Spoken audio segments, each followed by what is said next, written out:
Sorry guys, I just realized it was doubling the audio because I didn't have my headphones on before. My bad.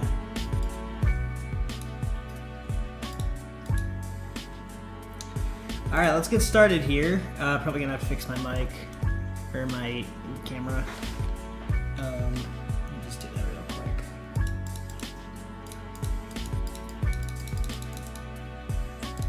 Okay, that should be good enough. So,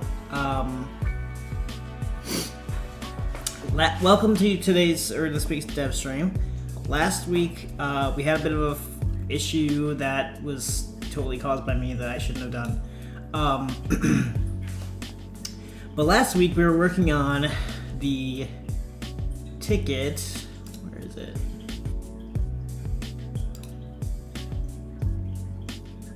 I'll have to go to merge requests.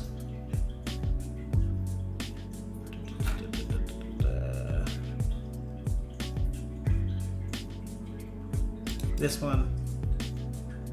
We were working on this ticket, and we had noted that log said.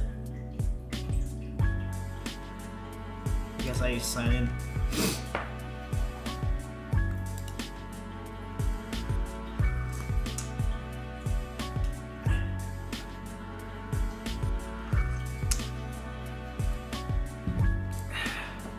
So we had a fix that we were testing, but it didn't really work.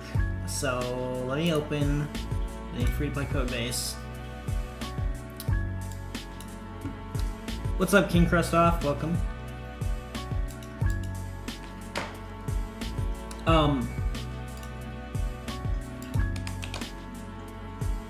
So yeah, this doesn't work, I think, because I think mods can't log in or something. Let me test that theory. I'm gonna log out of this guy.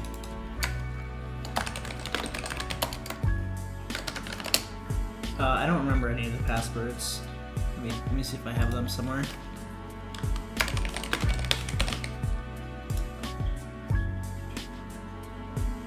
Okay, here we go.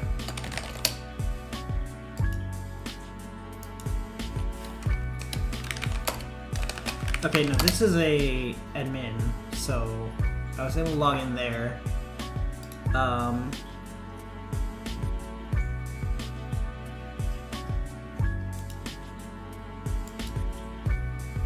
don't remember exactly what.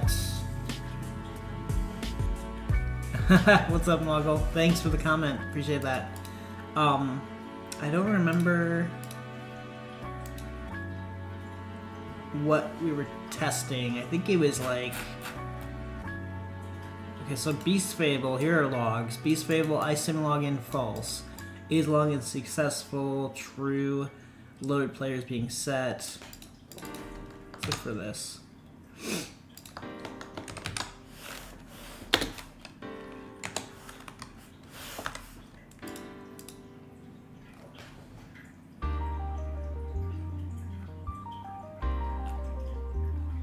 Okay, this is process internal.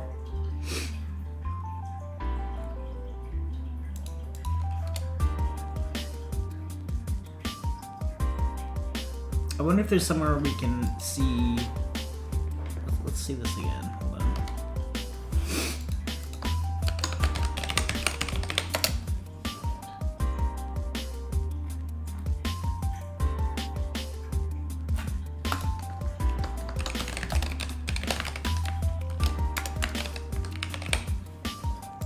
Okay, so this logic is saying if there's no loaded player, which I think was true most of the time. Let's see. Yeah, I think that was the problem. Let me go back to the logs. Loaded player is being set. Yeah, you see here, it says this is a log, and then this is also a log. So it says loaded player, and then it goes to username. So what that means is this isn't logging the loaded player's username because they're null, basically. So that prevents us from having this logic working. So I think we were looking into why the load player wasn't like loading correctly.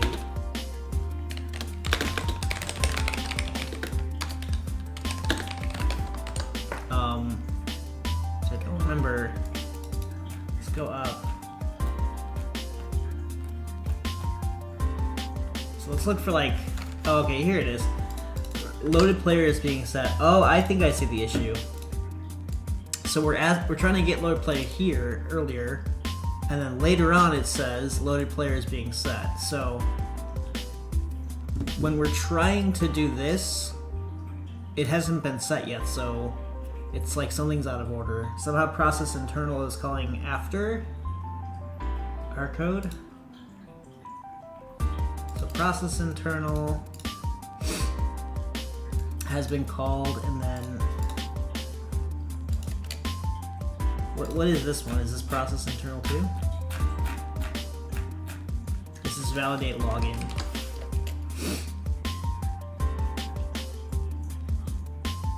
Oh, I get it. Yeah, this is called right away, so then it's after loaded players and set. So yeah, that won't work. So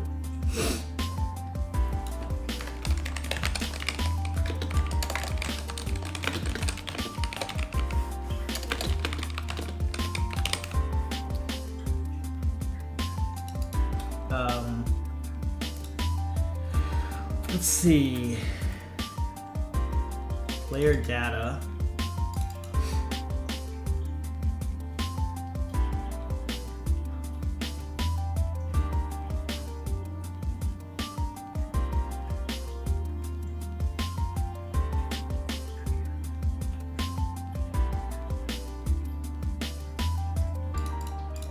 There's a group ID here.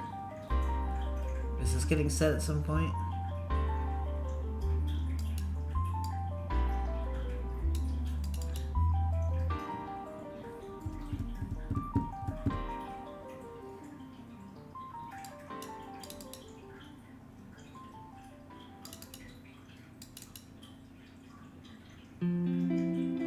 Okay, so player data group ID.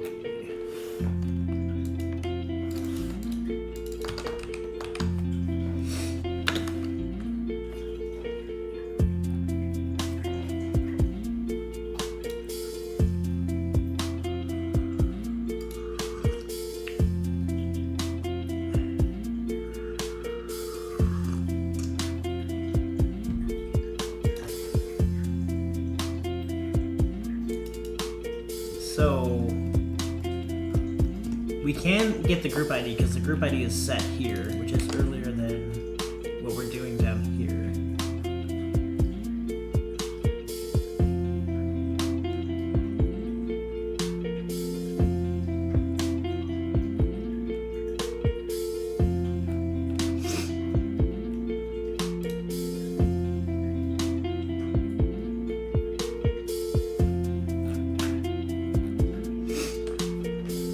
What's this one right here? This is the try. Okay, so this is trying. Gotcha.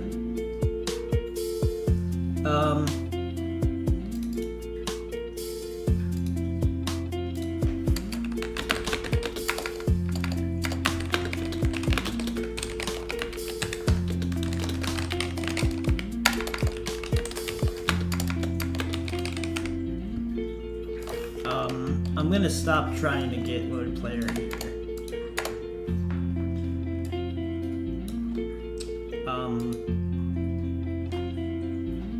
So what we could do is, I don't know, we would have to have like something like this, because like is mod, let's refresh ourselves. Is mod is basically saying, okay, they have to be a mod, a super mod, or an admin, or an owner. So then, but there are rules below that. There's player mod, which isn't counted in is mod, and then there's dev, and then there's event, and then there's user. So what we could do,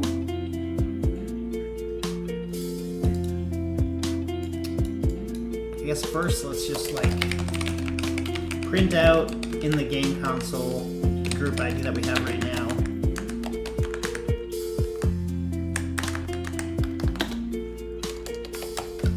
I usually put some symbols in front of these print lines just because it's easier to find in the mess of the console. Leave 5. And I'm still not sure. I guess we'll just print it like this.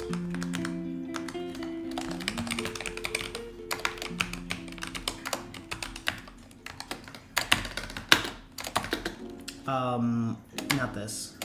Sorry. Group ID.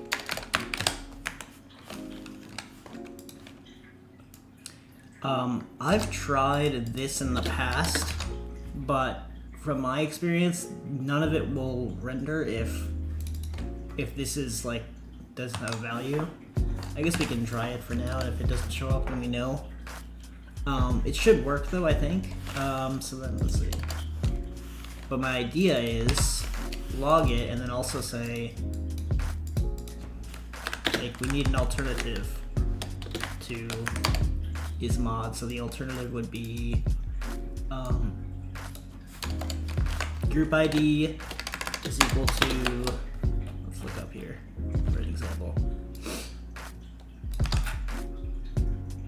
So if group ID is equal to group.mod, what were the other ones?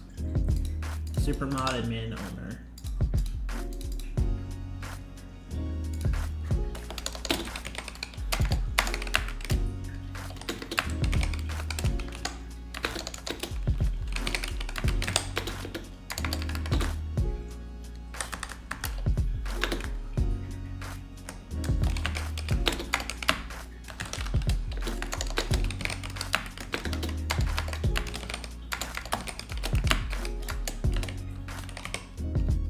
I think it's just regular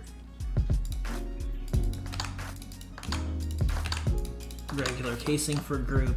So this is basically, it should be doing the same thing as this. But we want to say not. So when they're not a mod, then add them. So let's see.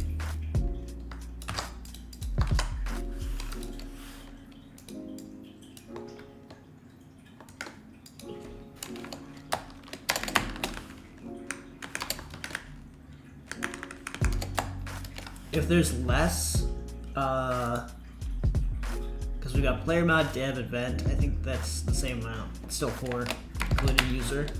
So we're just gonna use not equals checks. And change this to and, which just basically means make sure all of this is correct. So group ID is not mod, group ID is not super mod, group ID is not admin, and group ID is not owner.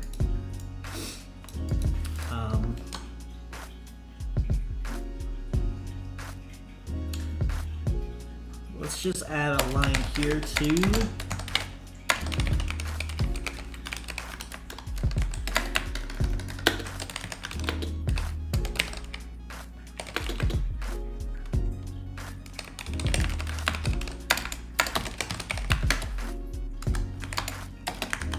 There we go.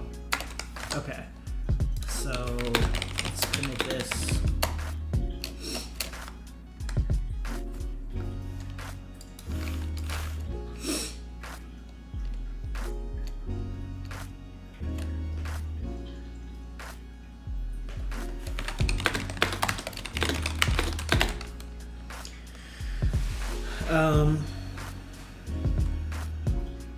Let's see, what's the ticket? 3944.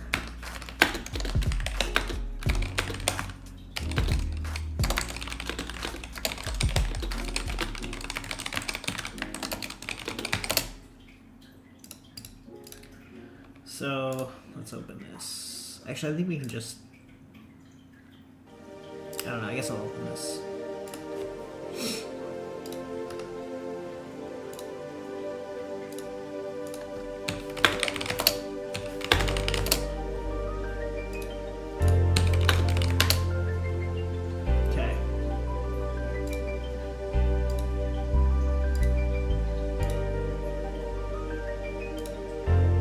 Here's our change on the other server. This is the test server. So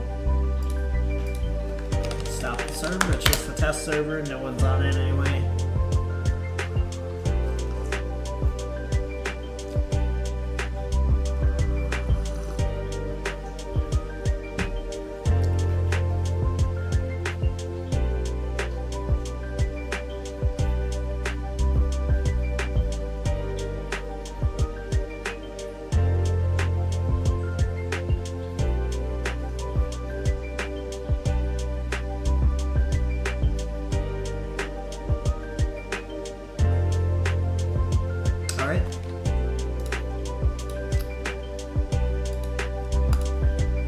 See.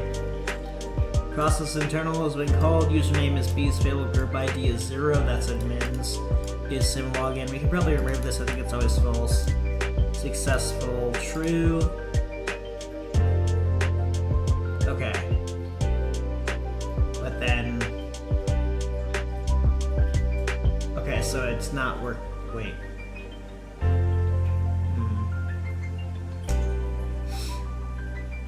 Oh wait, it does log the group ID. You see that? But it's not proceeding with the logic, which is actually what we expect. Because group ID is 0, so like this is gonna be true, and this is gonna be true, but this is gonna be false. And so it breaks out of the if and it doesn't proceed, basically, and so that's good. So the idea is that we don't want to include admins in the logged in tracker for this feature. So let me log out of this guy.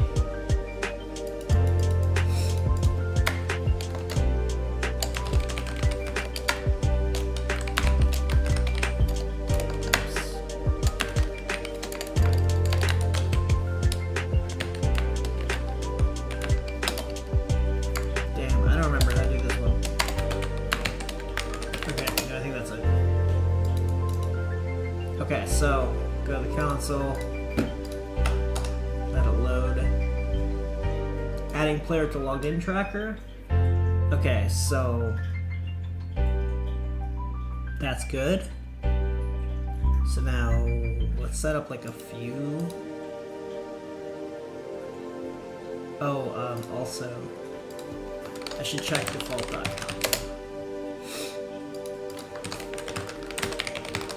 Okay, so max players per IP is set to 2.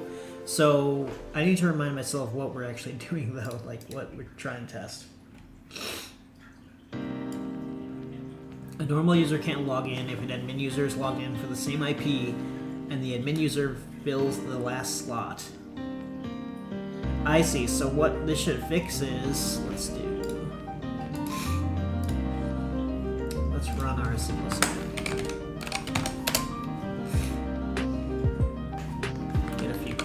Here.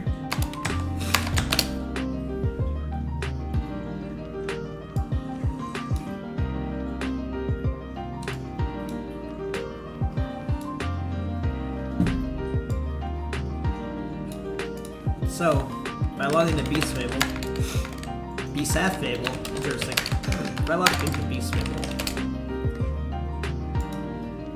check the console. Group ID is 0, but it's not adding it. That's good. And then the thing is, if I have a third account, okay, he can log in now. So what happened is it adds the player to the login tracker, killer, because it's group ID 10, and there you go. So what was happening before was, and this really only affects like admins and mods, so I don't know, it's just more of a thing where it's like admins shouldn't be able to bypass the max players per IP rule. But basically what happened before is because I logged into this guy second, I wouldn't be able to log into this guy. Because technically there are 2 people already logged in that the logged in tracker was like tracking, but one of them was an admin, so it didn't feel like it should like count towards max players per IP. But if I try to log in now, there's already 2 people in the logged in tracker. So then if I try now, oh wait, that's right. It does work because you're an admin, I think. Let me check the logic.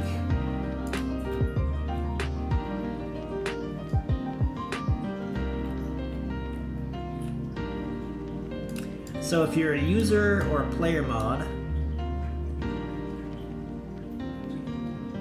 I don't know about this.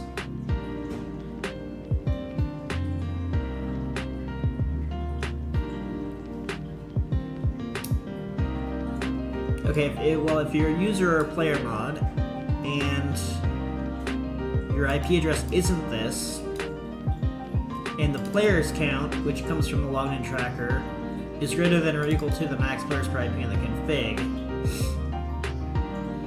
then it doesn't work. So to show that, oops, there we go. I don't remember.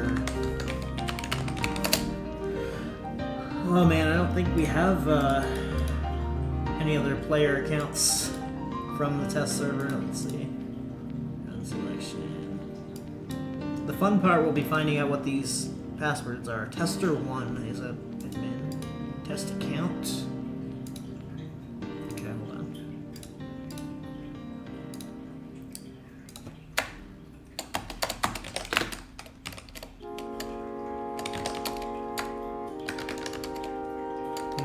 Yeah, no idea.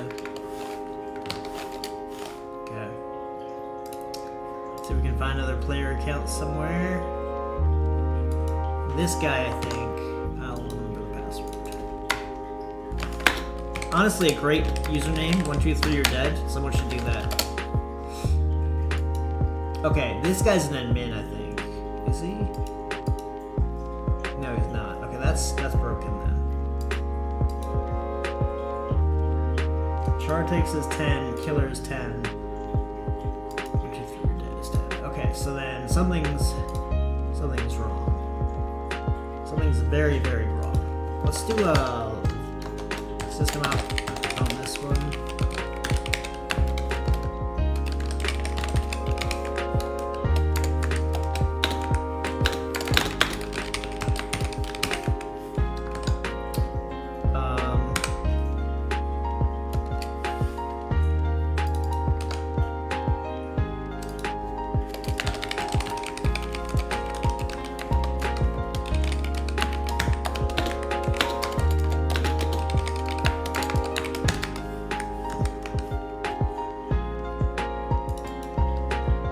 Okay. Might as well log this as well.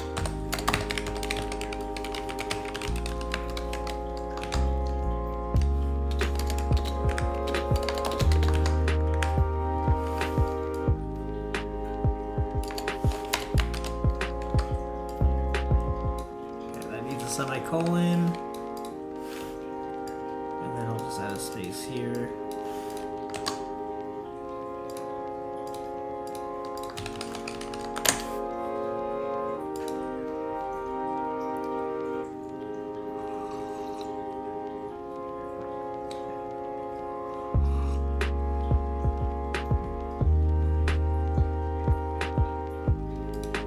So basically, just to explain why we're doing this, you know, because I know it's been a few streams where we're trying to do this. Before, or I guess currently, mods and admins can abuse the max players per IP rule because they can log into like regular player accounts if they recently logged into their mod or admin account. Because currently it looks by IP, so it says, oh, okay. Log just logged into his admin account, and now he can log into 10, non-admin accounts and non-mod accounts because, he logged in recently with an admin account, which I just thought was dumb. So we're just trying to make sure that admins can only override the max players per IP rule if they're actually logging into an admin account, then it's fine, otherwise it's not.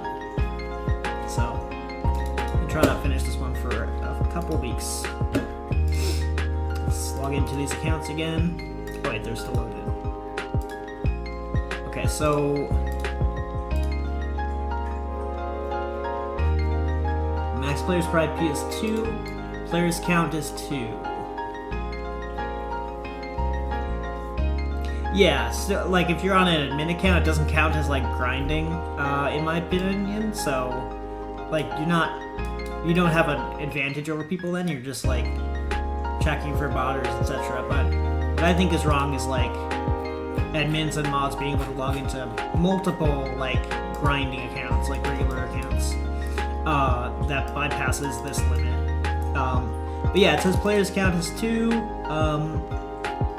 Username is Chartix. I don't know what's going on here. So it says players count as 2. This is 2. Huh. Loaded player is being set. Player loaded. Yeah, he shouldn't have been able to log in. Definitely not. Let's log out of a couple guys here. Hold on. By the way, this is a sick outfit. Look at this right here. Scold with an accuracy Emmy and a freaking bronze plate body. Bro. Get that guy into the wilderness in the real game. Okay, let's log into Chartex.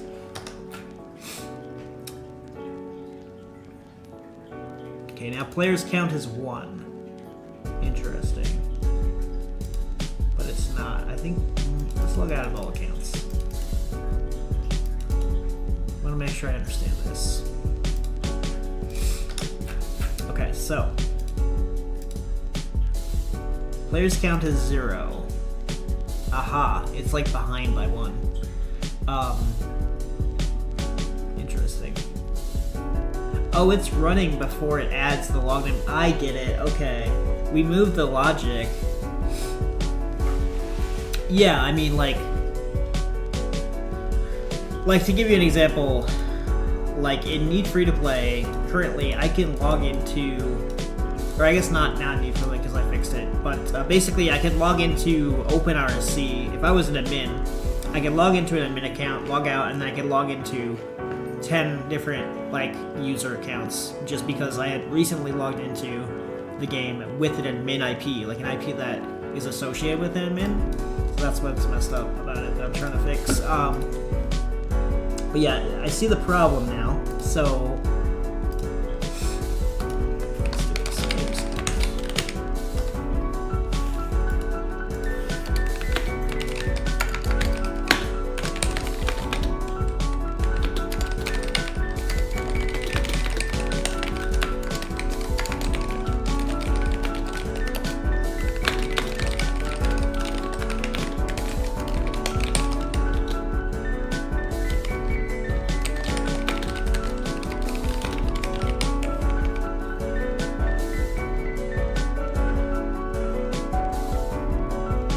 let me look at the original logic for this.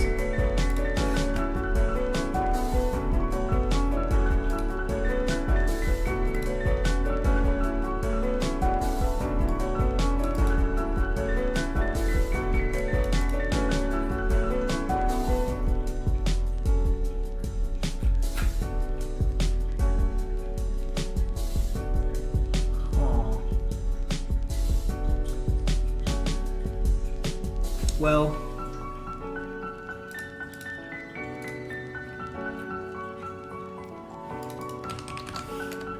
I'm only calling this once.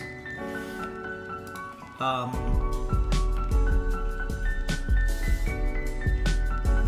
I think this is happening after. It's definitely happening after. Process internal. Checks max players per IP. Then it checks the username.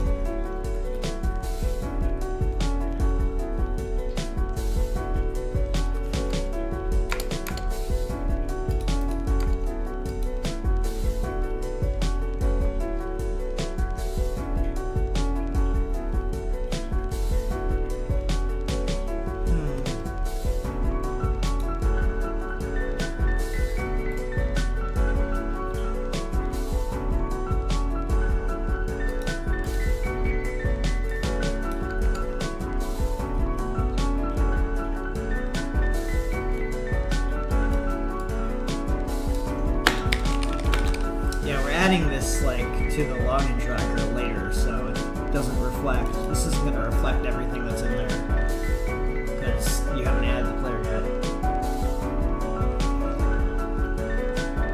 It 100% is an order of operations thing. I just need to figure out how I want to do this.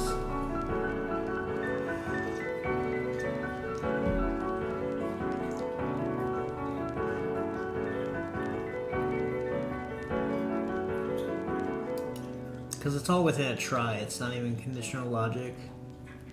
So,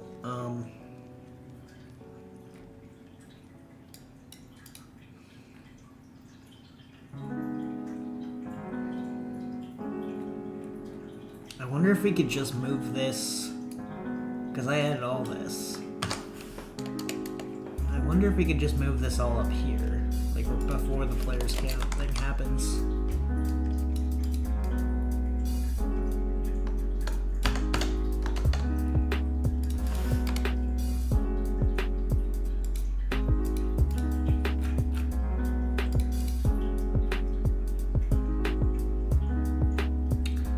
Oh wait, hold on. So before it was here.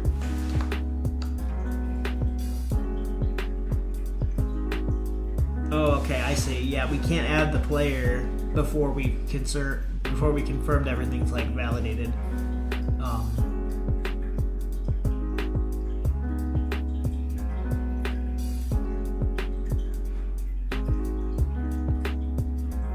So what we can maybe do.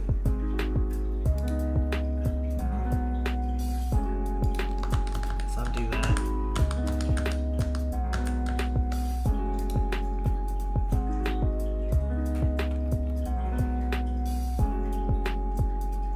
What we can maybe do is, yeah, I don't know if this is gonna have any like adverse effects, but what we could do is run it here.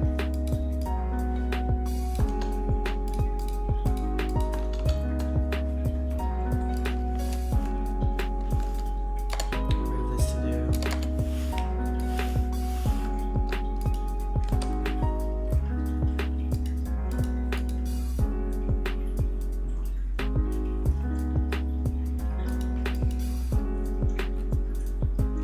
Okay, this is just annoying now.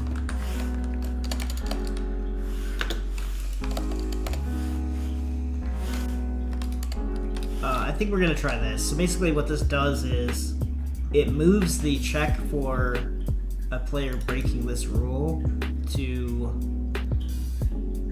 just before we show successful. So like a successful message, or we let them log in. So this might work. Because we are adding the player before checking the player's account, which I think is good. Let's just see if that works. Then we can maybe suggest it.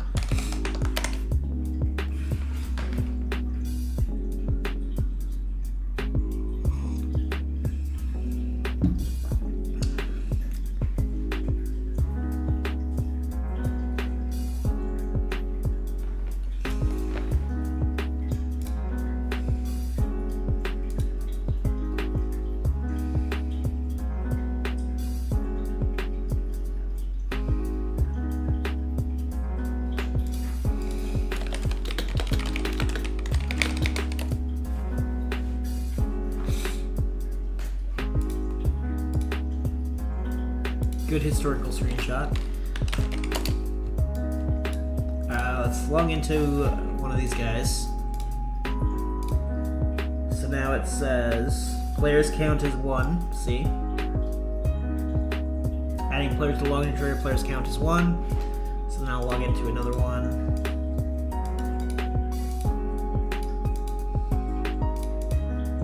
Okay. Players count is now 2. And then I'll try logging to the third one. Ooh, okay, hold on. That shouldn't have been allowed. What happened there? Interesting.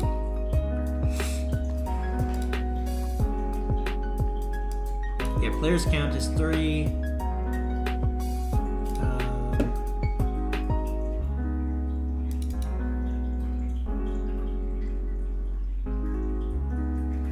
Oh, maybe this is 127 or something? It shouldn't be.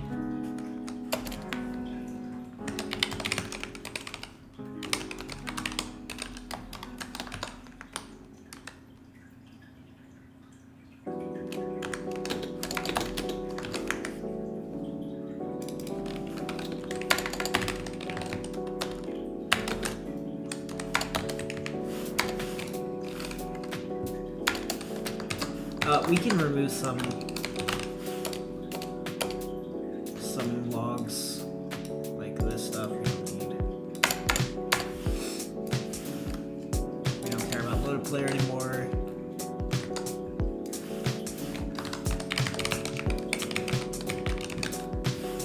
We don't really need the username anymore.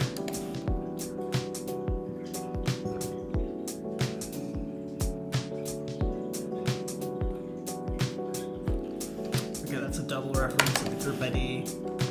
Let's try that, see if we can figure out why it's not working. Oh, wait, it didn't.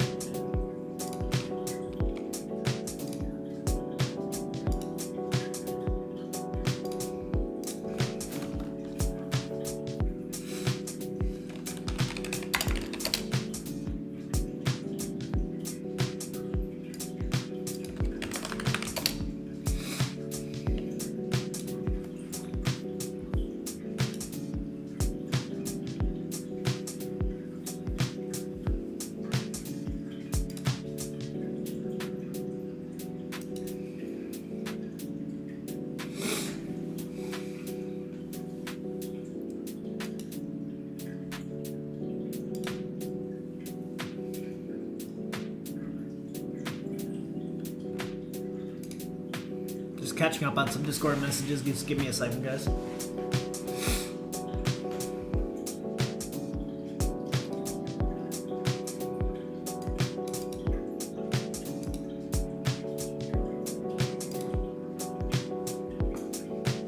Alright. Let's go ahead and log in.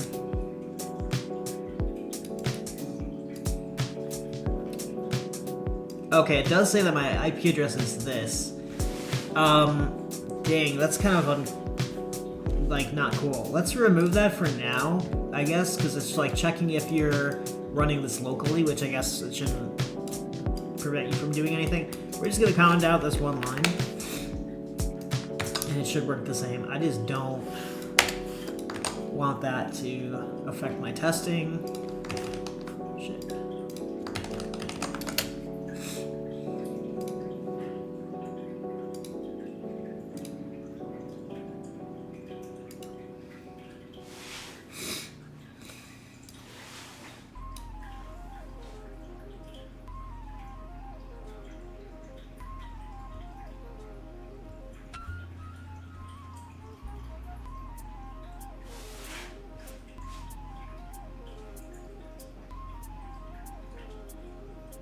Okay, it's logging all the accounts because it does that. Let's actually log out of all of them. Oh wait. No, we're good. Okay, so log in. It's saying players count is 3. Wait, what? Interesting. Okay. Let's restart.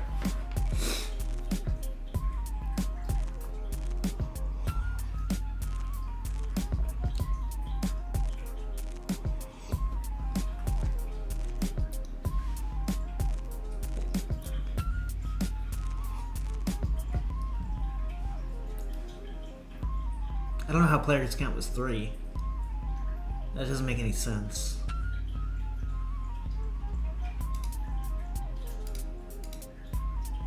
Okay, so log in.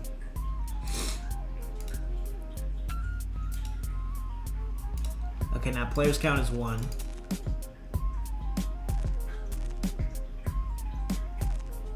That worked. No, don't open up this.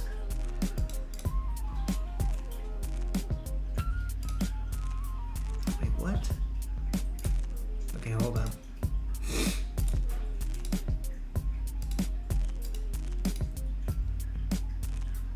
Okay, I need to figure out a way that works better.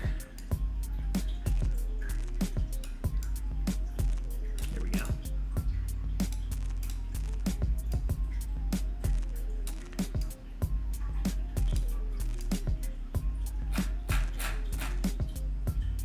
Wait a second.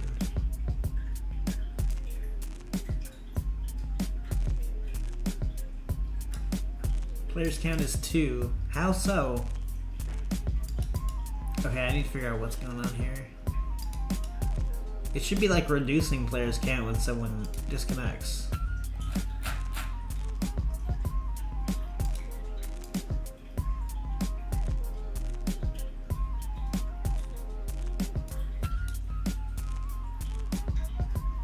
Oh, I think I see the problem now. Wait, okay. So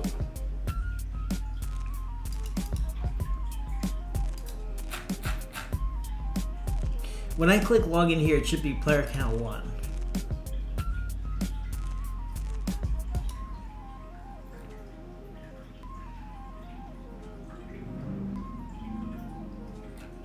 I can't make sense of this console.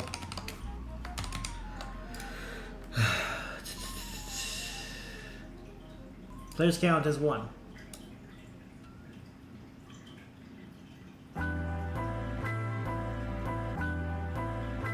So what happens is when I try to log into the second account,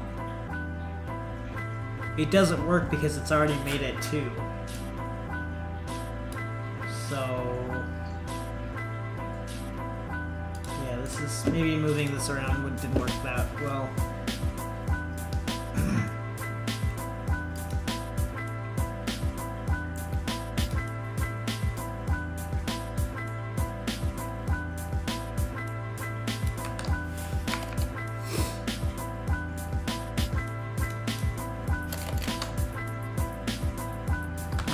hold on.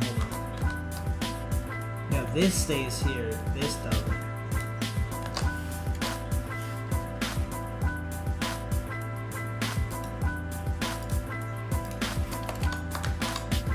Here. This login code is like confusing. I'm starting to get it, I think. Okay, so like I don't remember which was running first, but I think it must have been this. So then players count is 0, someone connects, it's fine. Players count is 1 after someone connects, someone else connects, it becomes 2. So I think it should work how we think, we want.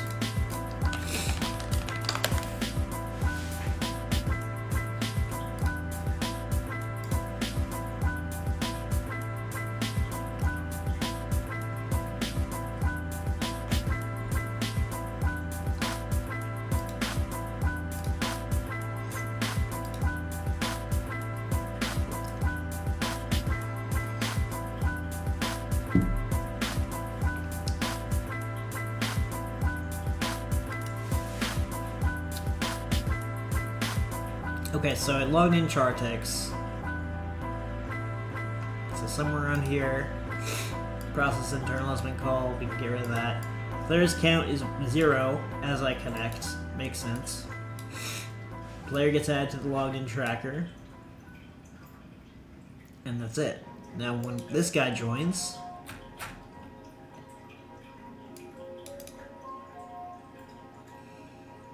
players count is 1 when he joins. Makes sense. Max players per IP is 2. Group ID is 10. He's added. Okay, so now when I try to do the third one, it should be 2, so that it shouldn't allow it. There we go. Okay. I don't know what happened before. Players count is 2. Max is 2. Doesn't allow it because it's using 2 out of 2 allowed sessions. But if I change this to Beast Spiggle, it's fine.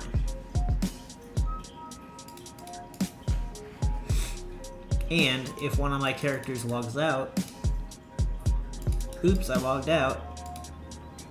Now it's 1, and it doesn't count this as part of it, so it's still players count 1. So it's gonna, this is basically the fix right here, it's gonna let me log in.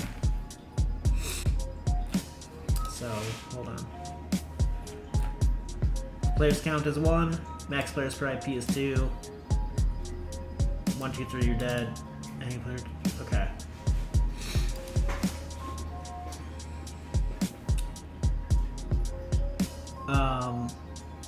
So now, if I log out of here,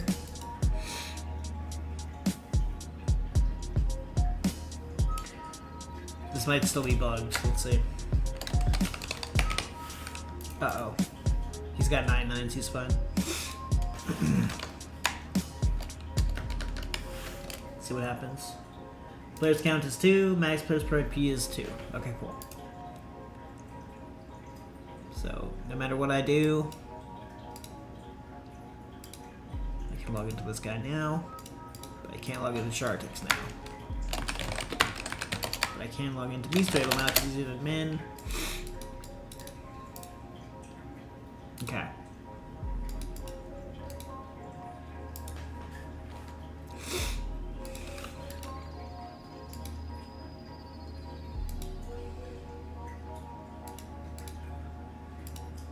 This is really just a rock and look. I gotta make a character in free to play like this now. Okay. Or maybe turn my peers into one of my peers into that. So basically that's what we wanted to do, and it seems to be working correctly. Or uncomment this.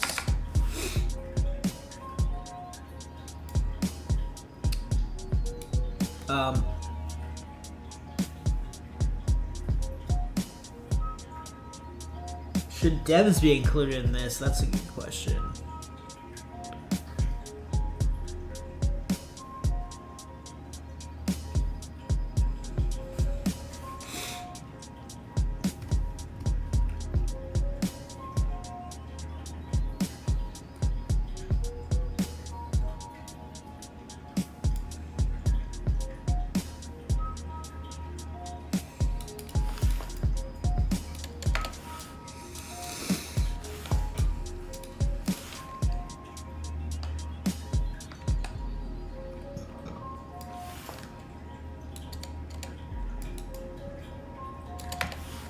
Oh shit.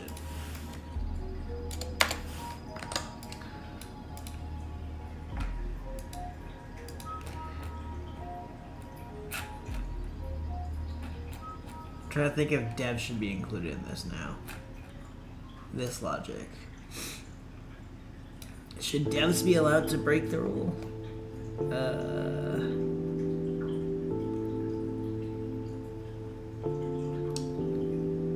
I would think not. Or, yeah, I would think so. And then player.java.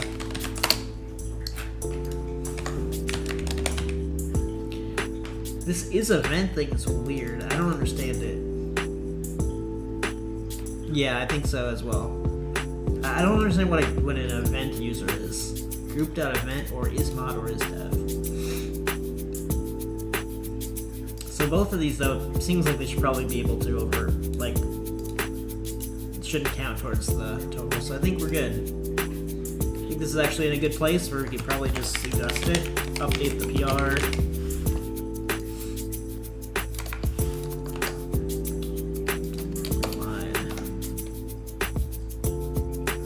Event users should count. Interesting. Okay, hold on. That's good information.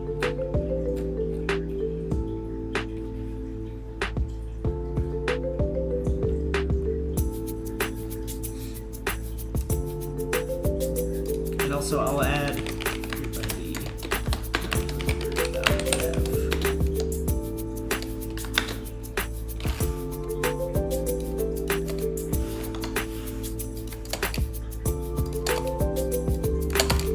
see.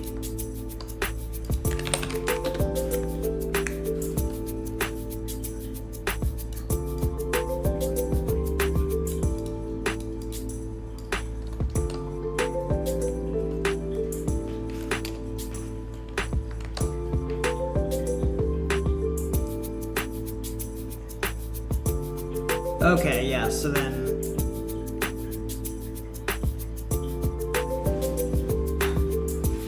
it sounds like it could be like a legit player that might train that account for something. So I'm thinking we should include it just in case.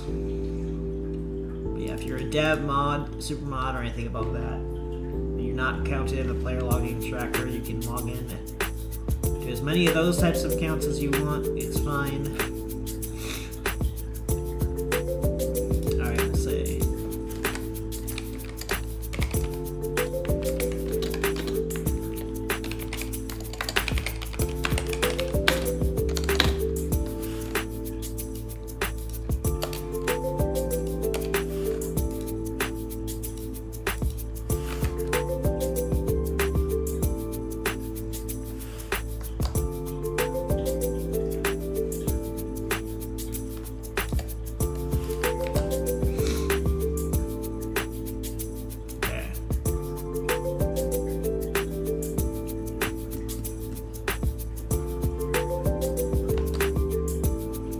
Okay.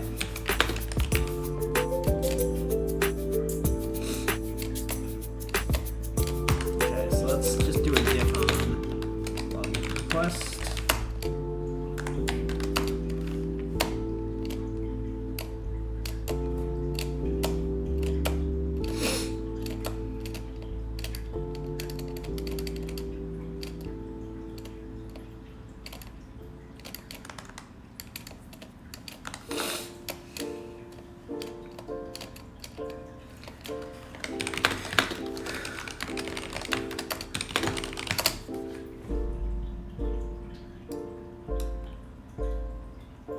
Okay, IP connections in default don't need to be committed.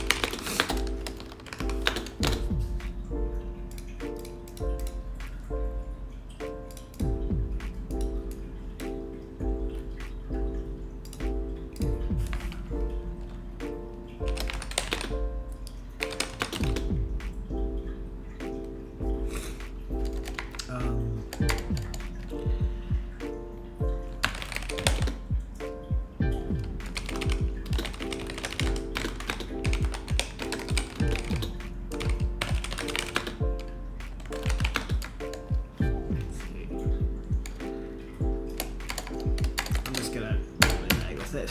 Okay. So I'm just gonna push that up to this, which then I'm gonna use here. We're gonna open the core repo, which is actually how I'm contributing to OpenRC. Let's see. I am on the right branch. Diff.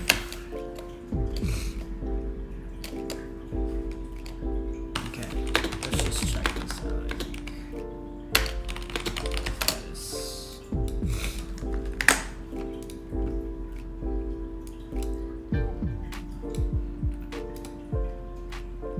It looks like only. Hold on.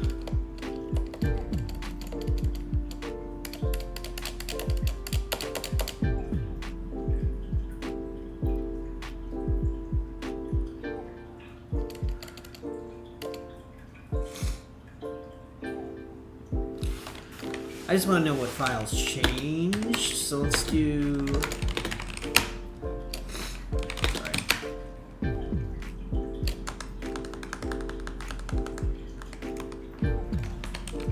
Let's diff between these two commits and see. I think there's a way to see the files changed. I forget how.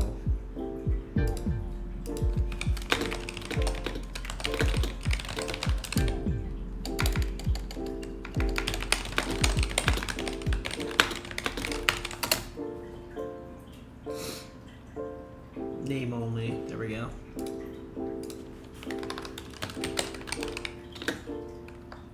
So commit 1 is this, and then commit 2 is this. Okay, so in this commit, this basically says, in this commit, only login requests.java changed. And also we can do this a little bit better. So we can say, take the latest commit hash, and then use that instead.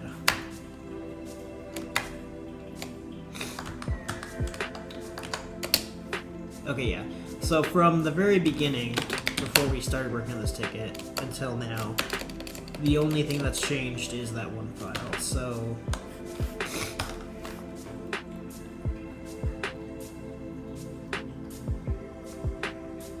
yeah, login request.java. Okay, cool. So yeah, I think we're just gonna copy and paste. Should be that simple. Let's see what the diff is now. Remove the space. Change this conditional.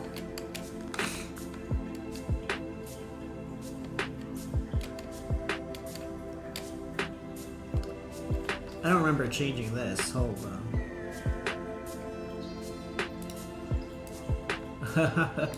That might have been unintentional. Unless their commit history is to back it up.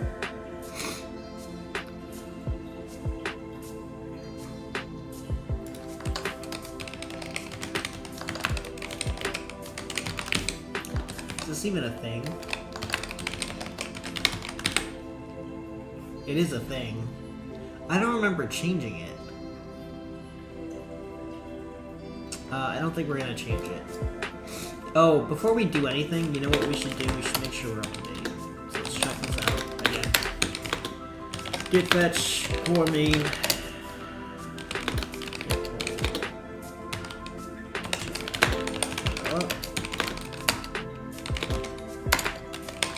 Merge core main develop with ours. Check out our branch. Git merge our develop to it. Okay, so we're gonna do that one more time. Okay, so let's look at the diff now.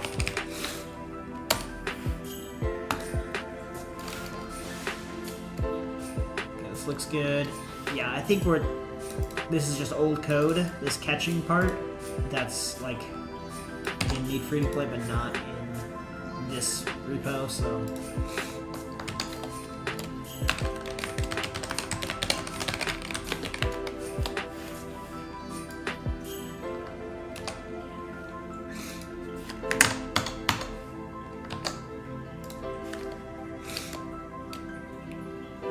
I removed add loading player.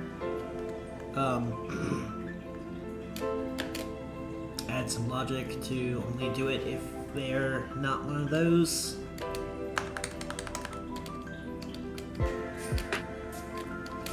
Looks good to me.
This to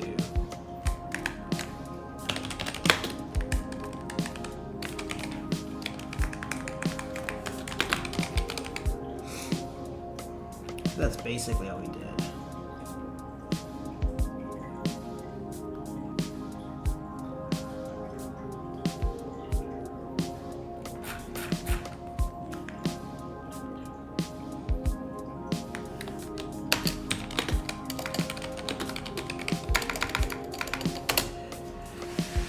Okay, I think we can just push that, and we'll see what they say about this. This log and the others might see this and they'll be like, no, you can't do that. I have no idea. So, let's just refresh this now.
Okay.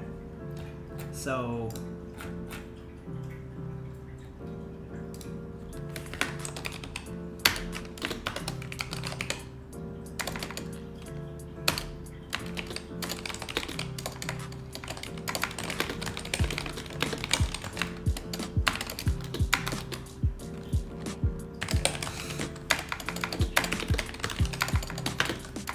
hold on.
Honestly, I didn't look into this enough as far as like where it's used.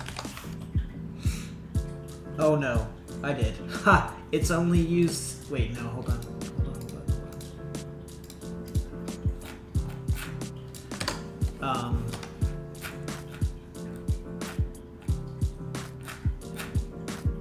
Should allow packet connections.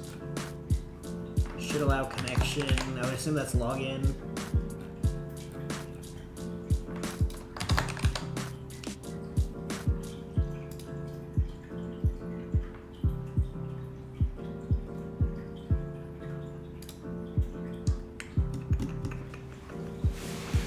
Okay, I've spent a lot of time on this, so I don't really want to do too much of a deep dive. I probably should have done that before updating the PR.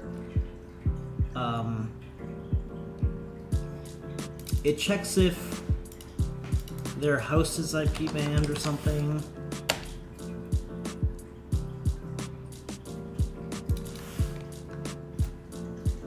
Okay, hold on. Add logged in player.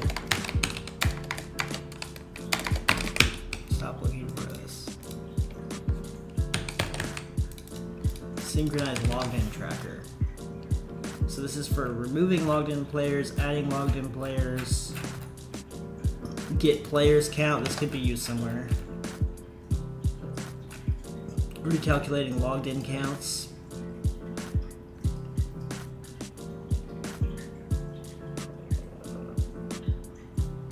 Should allow login.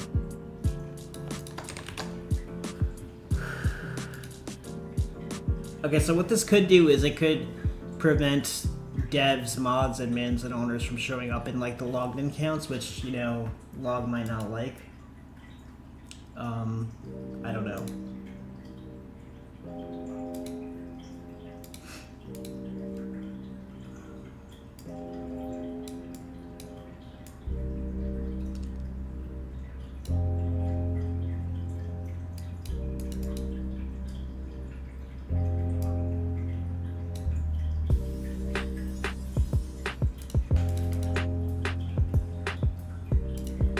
Okay, so the players count wouldn't include admin accounts.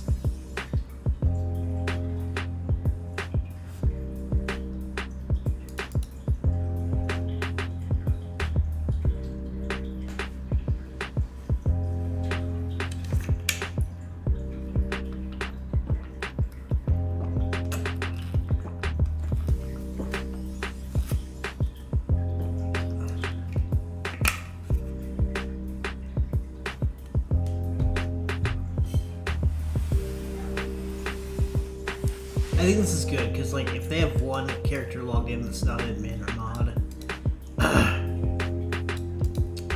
and they have one admin logged in, for example, the players count would be 1. So then it would allow them to create the player because all characters by default are like not admins.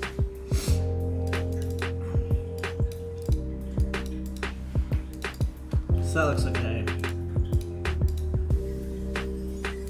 I don't know.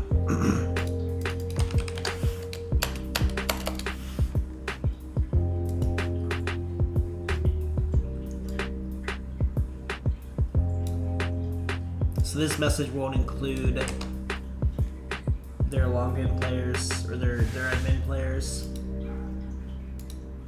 But it does say players logged in, so that's okay.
Alright, we'll see what they say. This one's a tough one because it feels like I've been putting a lot of effort into it, but it's like, I don't know if it's really worth it. So, let's get out of this space. I'm going to try to implement a really cool feature of the website if I can today. Let's try to get it done. Let's open the Need Free to Play Next.js project.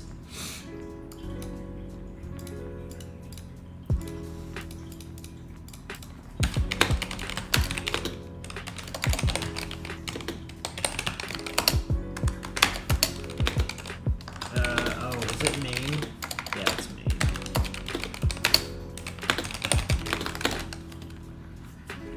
Today we're going to be working on something that I've been getting a lot of messages about. I think something here is already done. Let's see.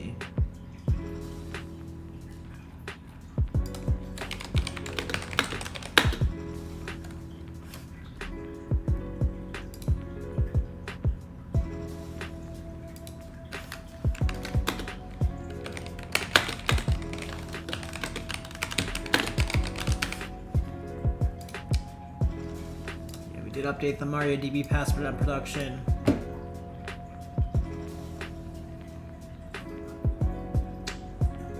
Okay, so there's a few really hot tickets. First of all, I really want to do the Wall of Shame, because we finally are allowing band players to actually see the site. They just can't log in. They can't go to the register page. They can't go to their account page, etc. So I really want to do that. But this one is like most important. This one I really need to do because it's just an annoying process for events. I need to create them via SQL queries and stuff like that. So this one seems to be something that a couple players at least are asking for. But the problem is, if we allow players to change their character name back once,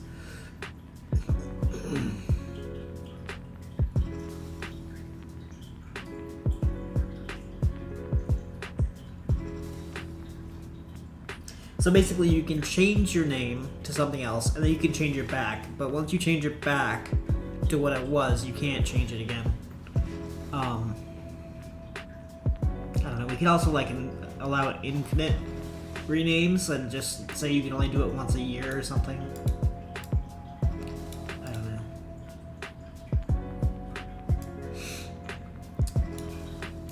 The problem with this though is that once you rename your character back, how does the system know that you haven't renamed it once?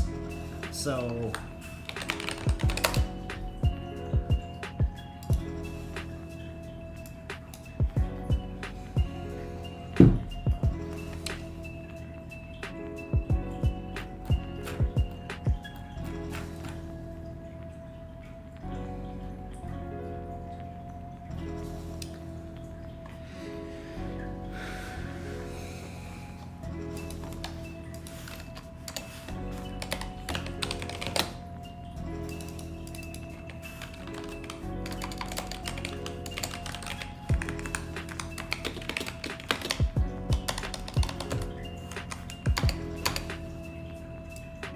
So let's look at one example of a user that renamed. So you got Pike, whose former name was Serious Matt. So if he were to rename again, I'm trying to think if that goes into former names or not. Let's see. Uh-oh. Okay. Probably some admin stuff in here that people shouldn't be seeing, but that's okay.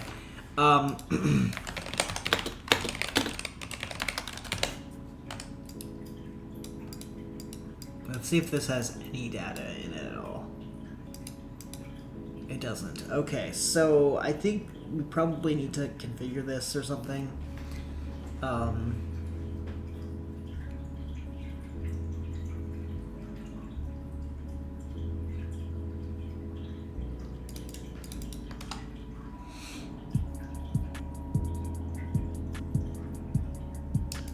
What we could maybe do is,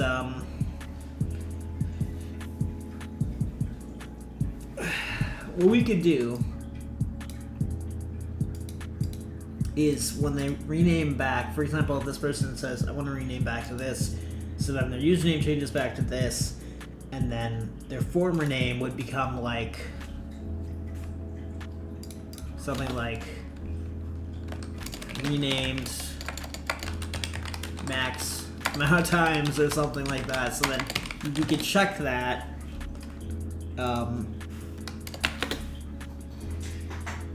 And then if that's what it is, then basically they can't rename again. So just a thought. We could also use the former names table, I guess. But there's only 2 names that we're dealing with. If we're saying they can change it to something and then change it back, we don't really need a history.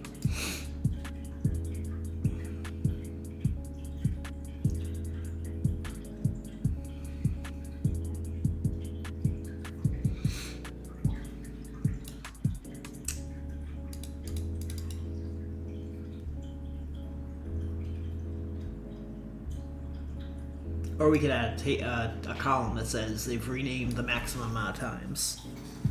That we could do as well, but adding a column is a little bit more work.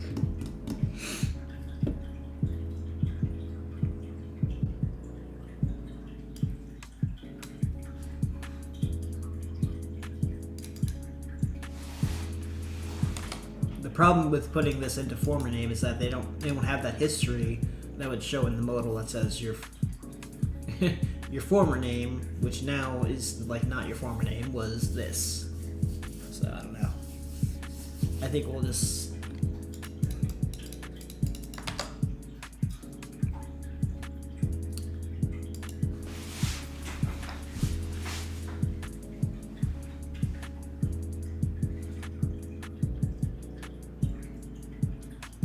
so a normal player, let's take someone else, like I'll pick on this guy. A normal player that's never renamed. This guy actually has an empty for that. Let's see. Let me use one of my accounts I know I haven't done. Build. Well, be a good name. Okay, so yeah, if you've never renamed, a normal player is just gonna have empty. It's an empty string.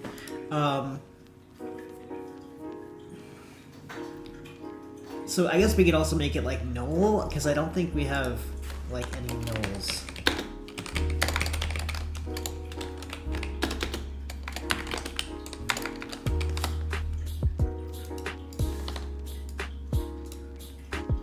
Do we? No. But null kind of means no value, so that's not really that good. I think we're just gonna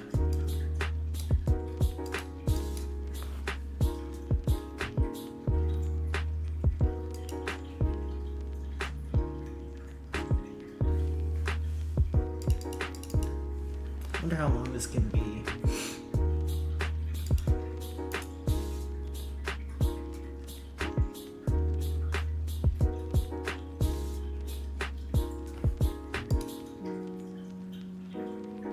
Varchar length is 13. Okay. Why is it 13 as opposed to 12 for username? Interesting. Oh, I guess we could also do like, we could put a pound sign there or something to make it clear.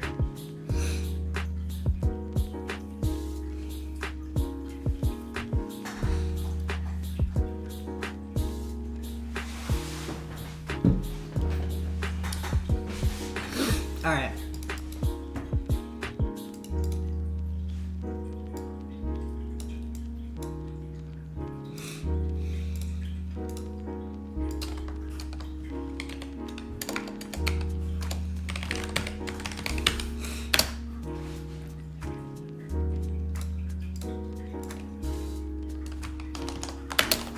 This is actually the wrong project.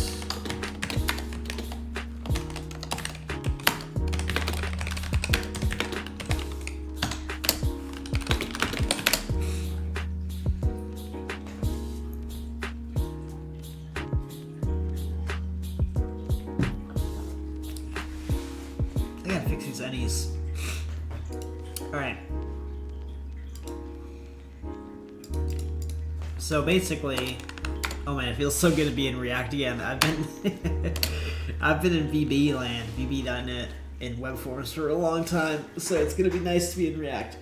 I'm home. New job is amazing though, I love it. So the to-do thing is like,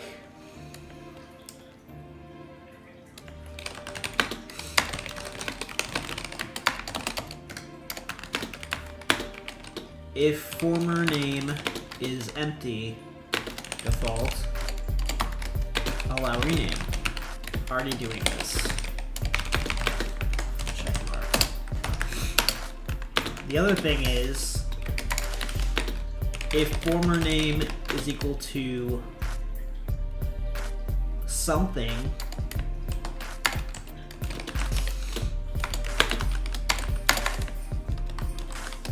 but there's no pound sign in it, then allow user to, I don't know, allow them to change back to their former name. And then obviously the former name is equal to pound subname.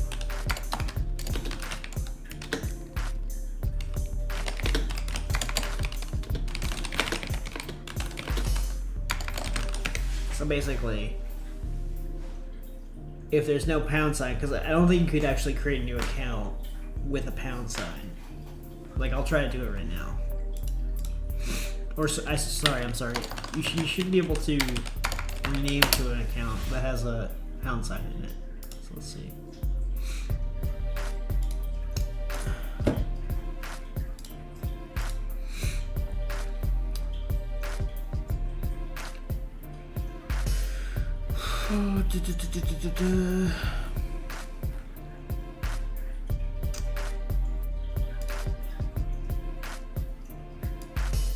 Okay, Dr. Whoever.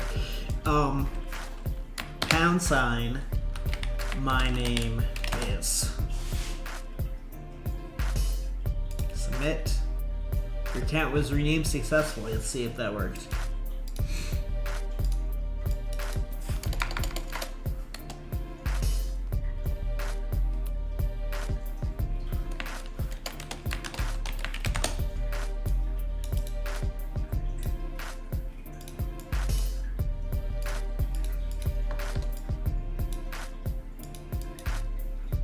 Oh, you can actually have that as a username. Okay.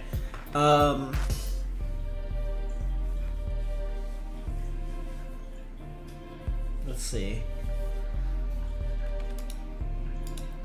Maybe we won't use that then, because then if it can go into username, it can probably go into former name. I guess let's see.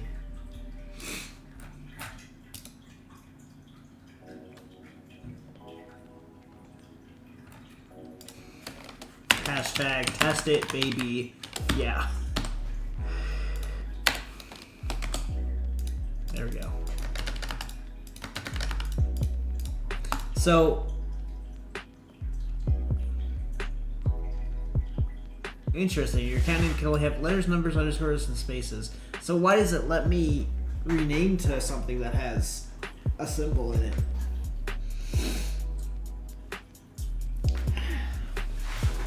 Okay. Shouldn't allow me to do that. So let's add a to-do for that.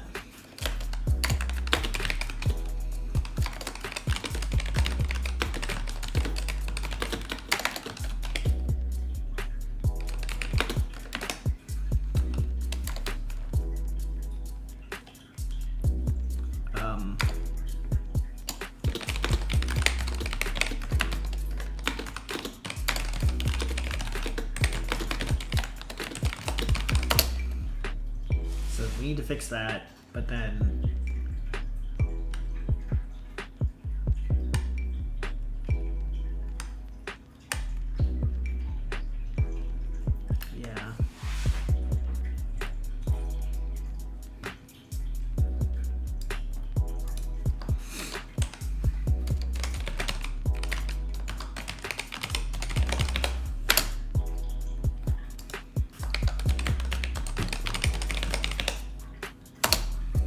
Here it is.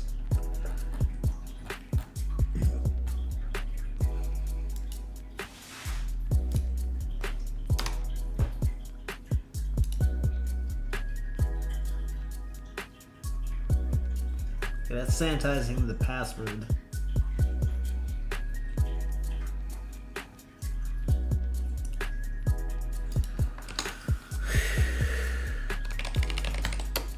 Where's that message? Hold on.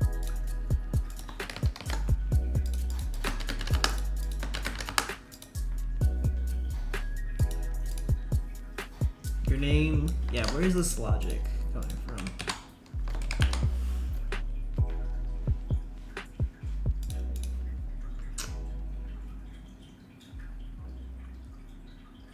Okay, so this is in the API. We're doing this. Okay.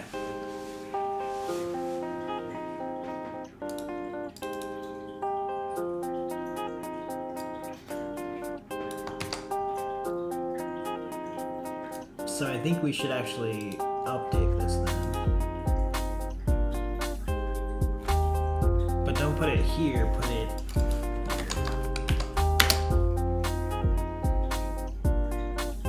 Like no validation. What's going on?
Where is this? Oh, it's in the API utils.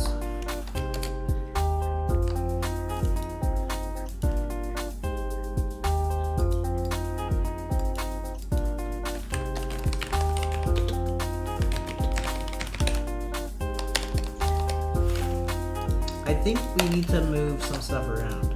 I think this shouldn't be here, it should be in the API call.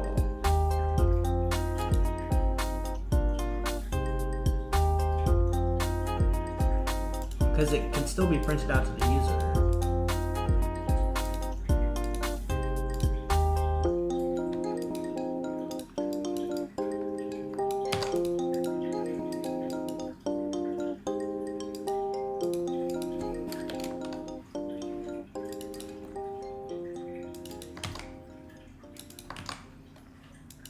So in this case, we would say return send at request.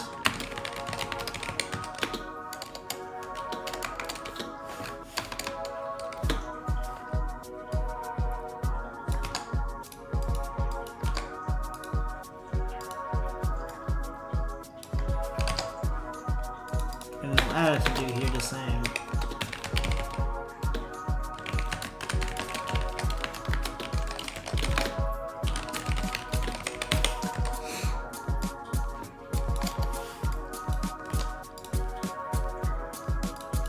So if new name is equal to, I guess, current name,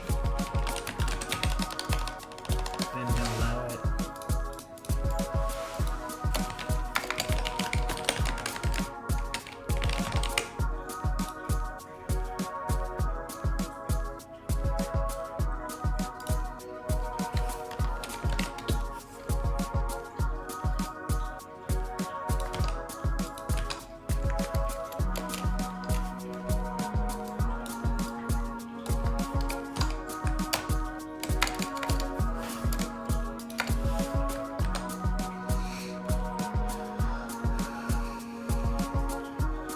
Okay, so this is good because validation should always be in the API tier because it's going there anyway. And then if someone's like trying to hit the API, you know, we're already preventing them from updating someone else's username that isn't theirs. But it should always be in the API tier because that way those issues are like caught like 100% of the time instead of like 75% of the time. So let me just check how this was done.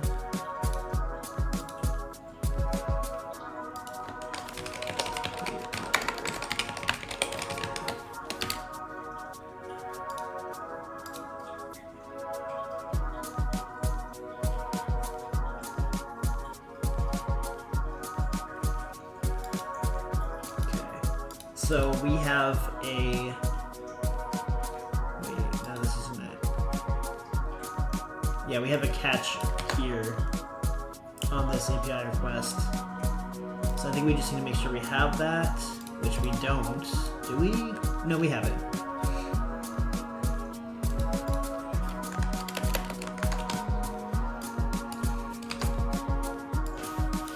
Just have this as an example somewhere.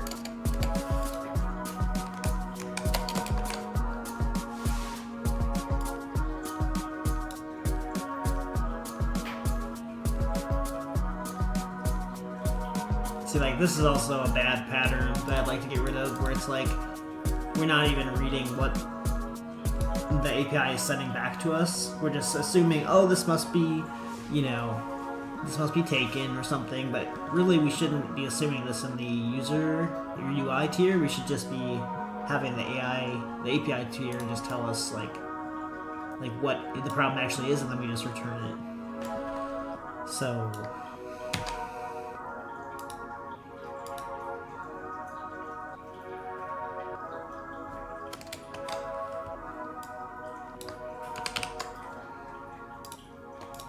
although, wait, this is saying if there's no rows affected, so that's actually not that bad. Let's just say else.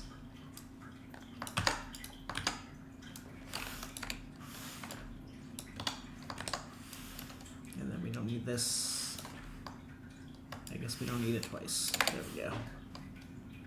So that takes care of those two. Is there a submit disabled? No. Okay, cool.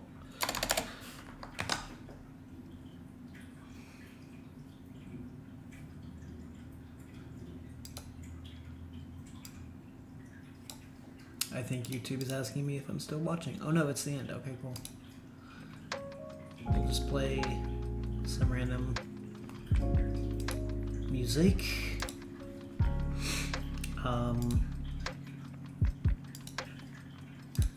It's a little bit loud. Okay, yeah, so if it's not no rows affected, then just show whatever the error is from the API. That makes sense.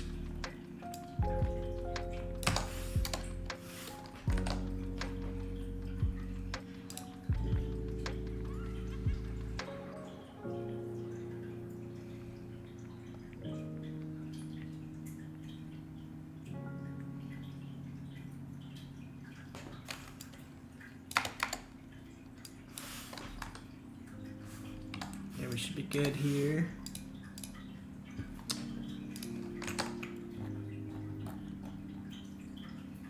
Okay, so I'm hoping that that means, and now it won't let me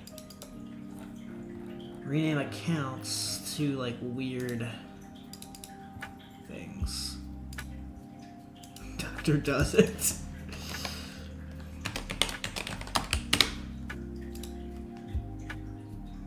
Okay, that didn't work.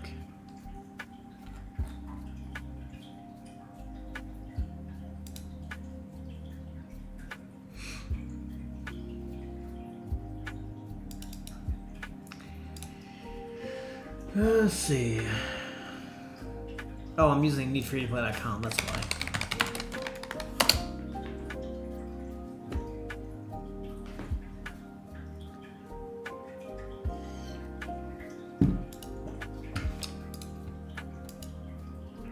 Gotta use the thing I'm testing against.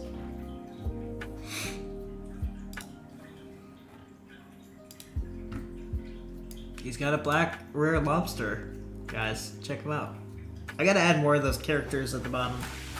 Or like pop up. Bruh, do you even mind? There's one that sells strength pots. There she is. Okay. Hopefully it prevents me from doing this now.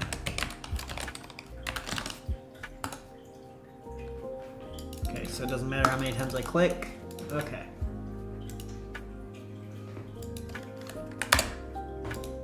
After man.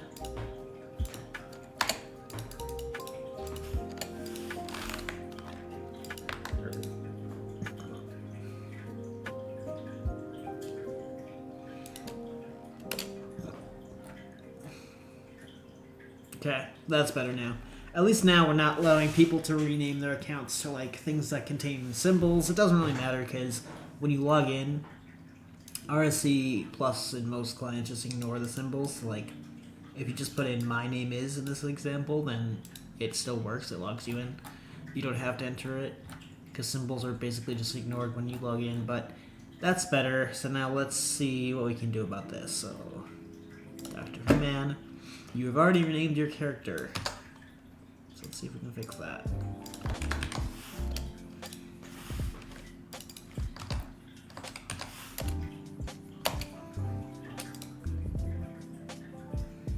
Okay, so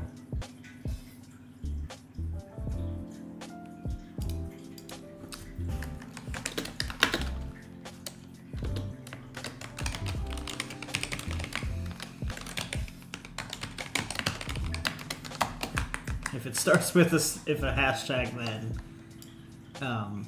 or we could say like an exclamation point or something.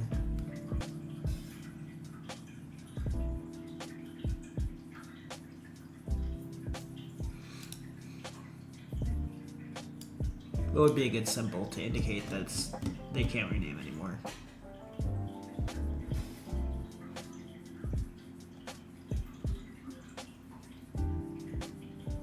Hashtag is more visible. Let's go with that. Okay.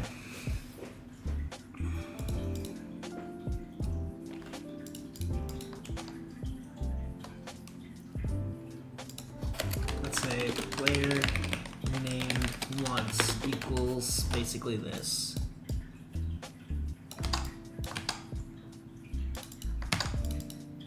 So now we can say they've already renamed. If they've renamed once and okay, well let's change this to like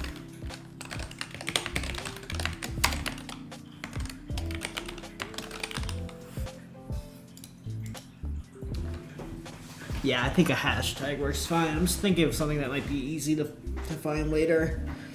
$sign kind of works too. So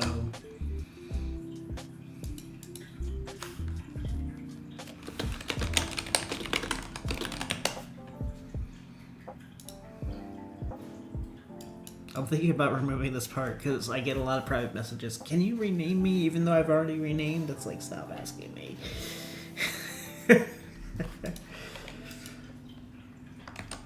I'll keep it for now.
Okay. Let's see.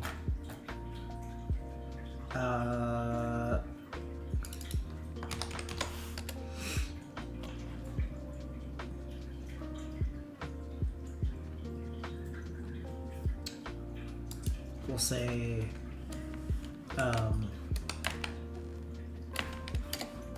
if rename once, then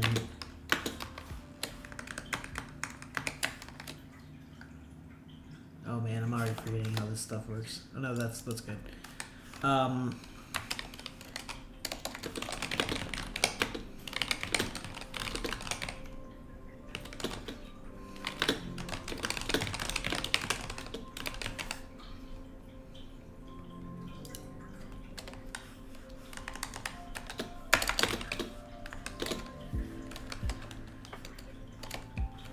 This would be their former name.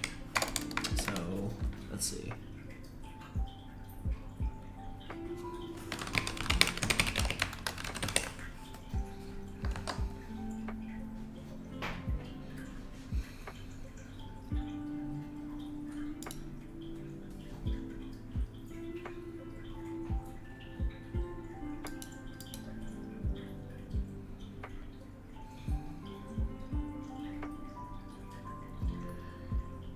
I guess we don't need to.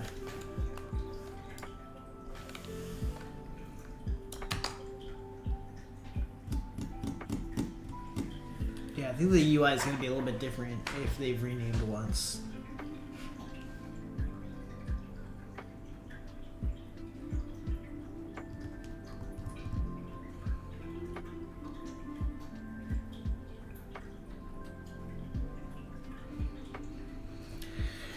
I think if they've renamed once, then we should just have a button. Don't make them enter their old account name. Just say, like, it should just be a button or something.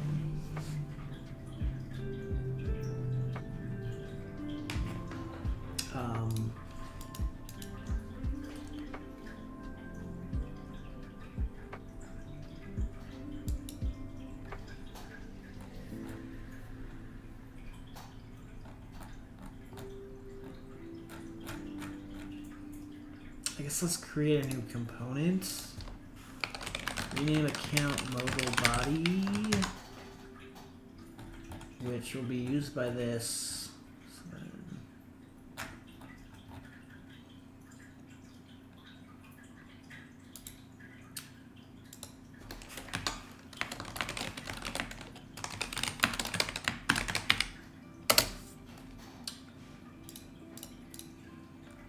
Okay, so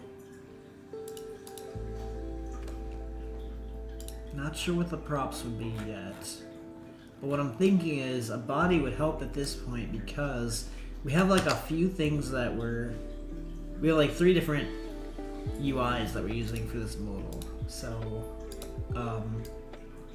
it's actually best to just return them all in their own components, because it's just cleaner that way. We could use like a ternary where we do like, is it this, then this, otherwise is it this, then this, but that's just like a 3-way ternary like that in rendering is like gross to me, so why is this not on my clipboard anymore? There we go.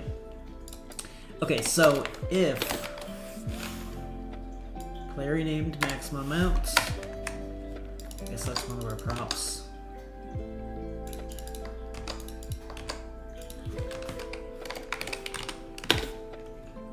Maybe it's not, I don't know yet. Player named once. For now, it's a prop.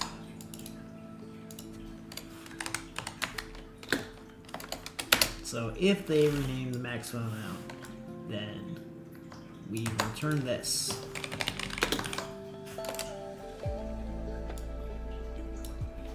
And then we can do another if. If player named once,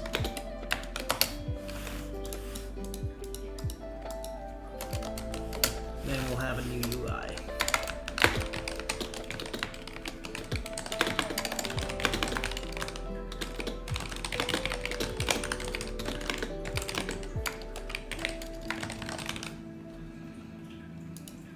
And then else. If none of those are true, then we're going to return this.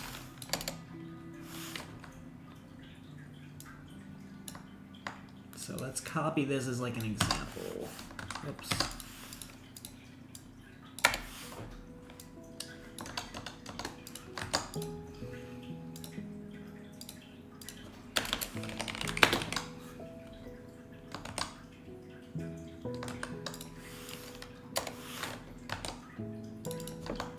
Import this.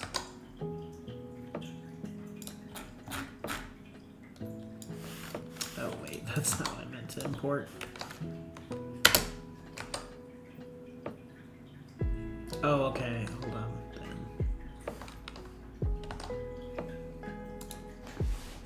Okay, I'm just gonna add to do then.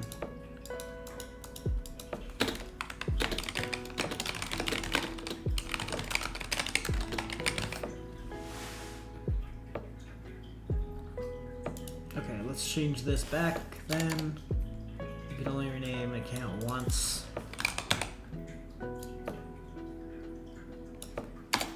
So please.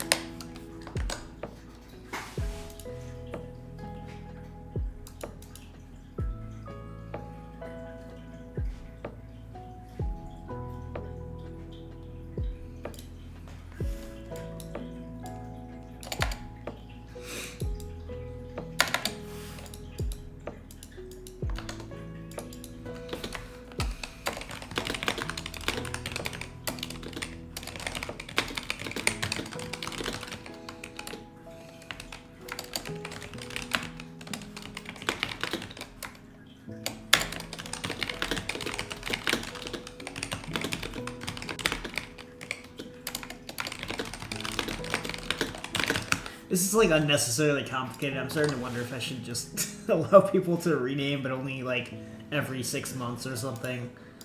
I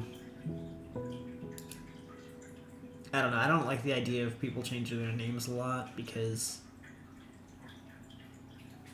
friends lists are weird.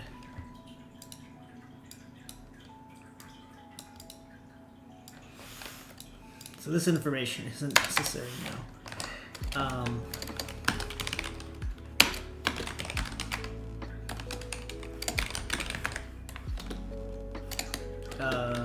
On click equals title, rename title.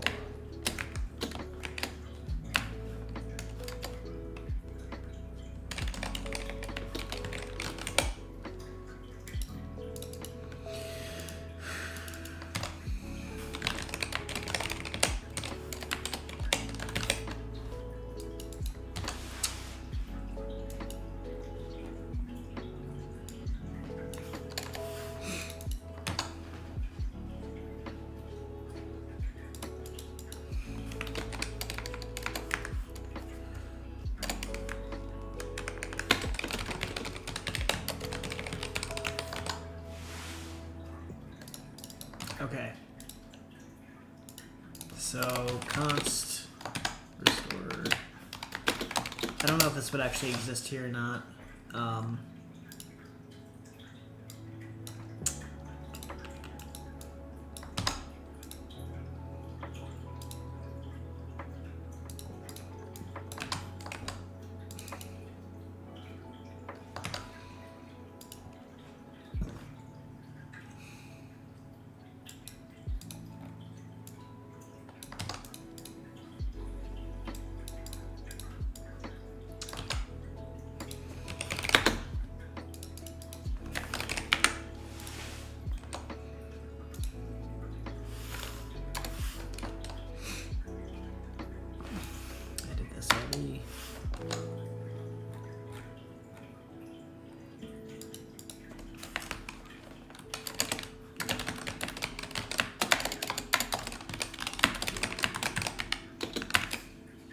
Of course, I need to pass the account.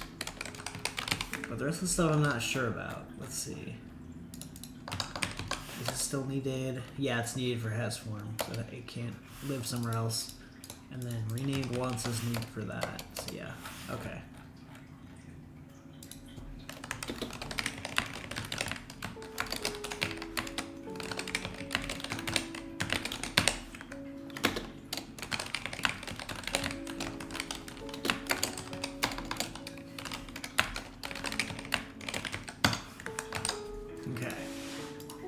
god, I misprinted her. Alright, there we go.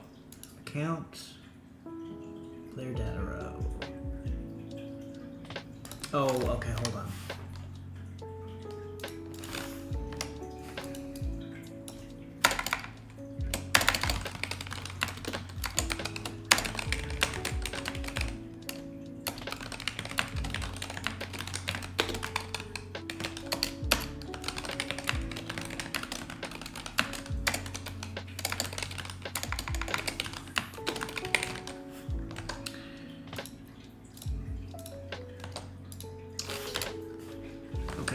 So, do we want the body to handle the logic of restoring the username? I think not. I think we'll probably define it somewhere else.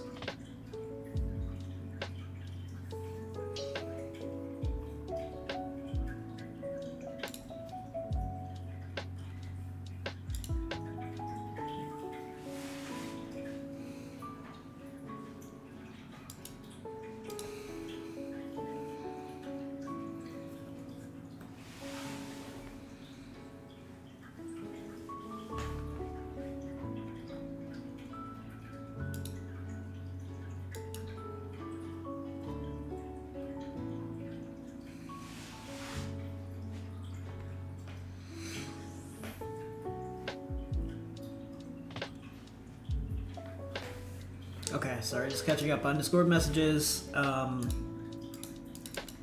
think we'll just put this here. Maybe we'll see if we can. But it's similar to like handle submit, I guess.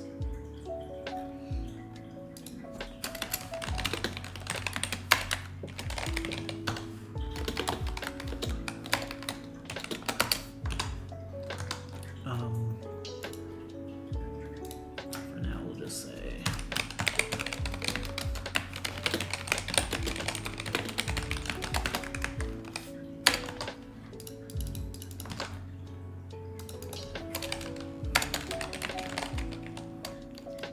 actually, I think we usually name it something different.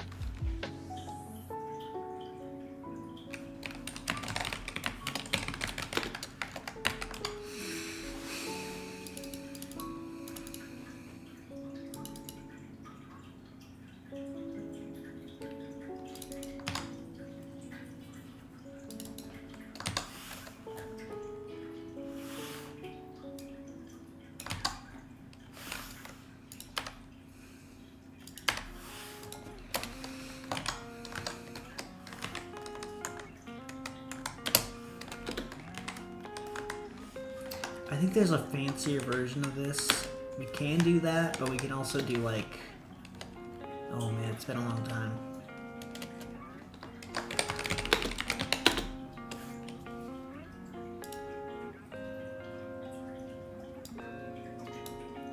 I think there's like a fancier version of this somewhere.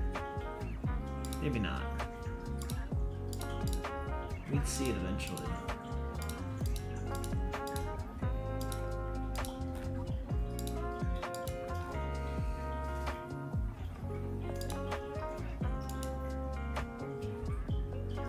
Maybe not. Okay, never mind.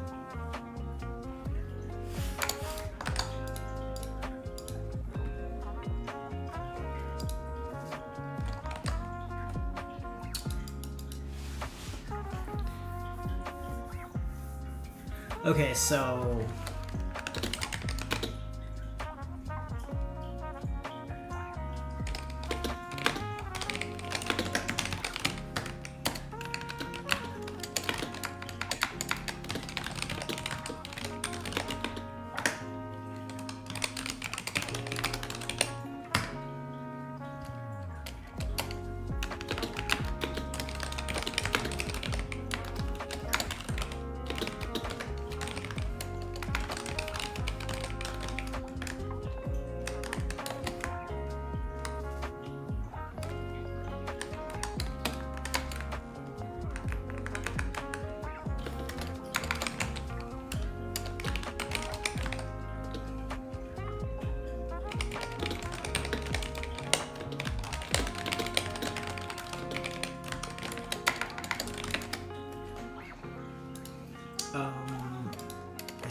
basically the same as this, though.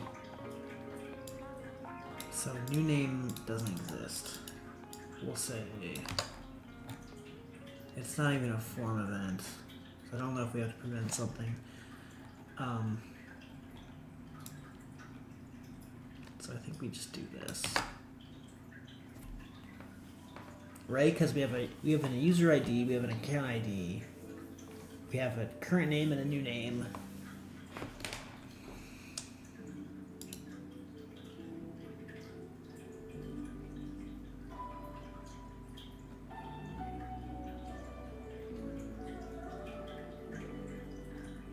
So what I'm thinking we'll do is maybe put this into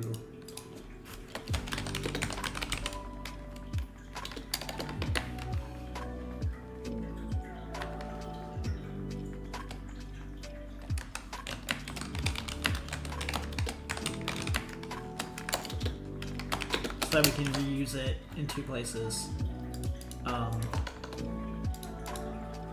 This just submits it. Update game.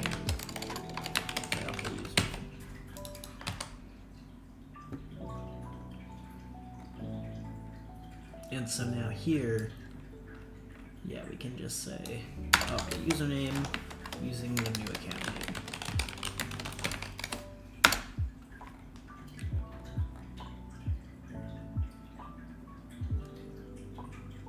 Although, hold on. So then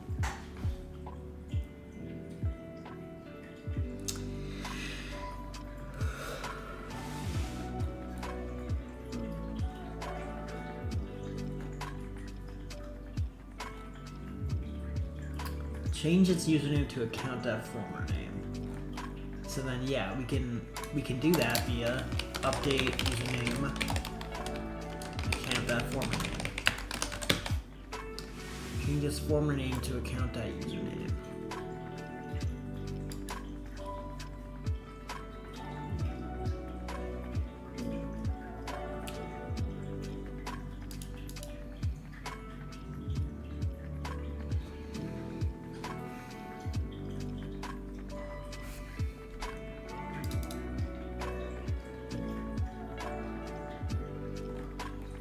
I forget how form name works here.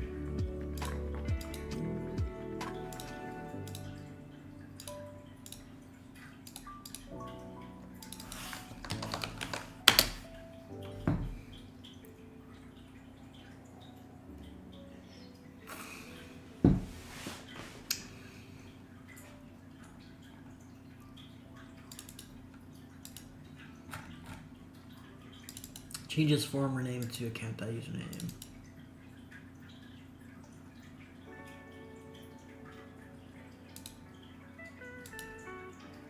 And current, okay, so this is setting former name to current name. Account.username is put into this as current name. Okay, so we just need to be able to change the current name then. So then I think we can do this.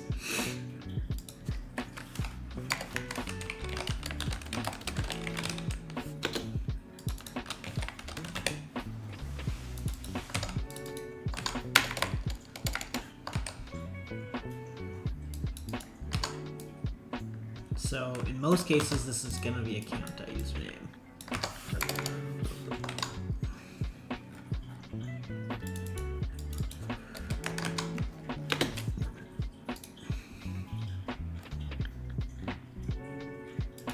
But here it's going to be a little bit different. So we're going to say hashtag and then interpolate. Ooh, I don't remember how to do this. Or no, I do. I just forgot it looked like that initially when you haven't finished the string. So basically we're setting their former name to, if we're storing them, we're setting their former name to hash and then their current name. So let me think about this. So you take the example of Pike.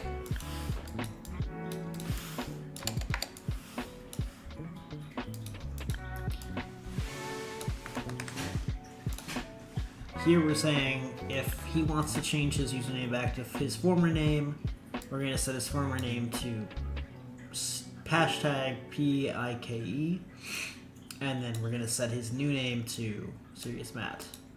And then in the future we'll check if that hashtag is there. There won't be another way for them to add a hashtag, so we should be good.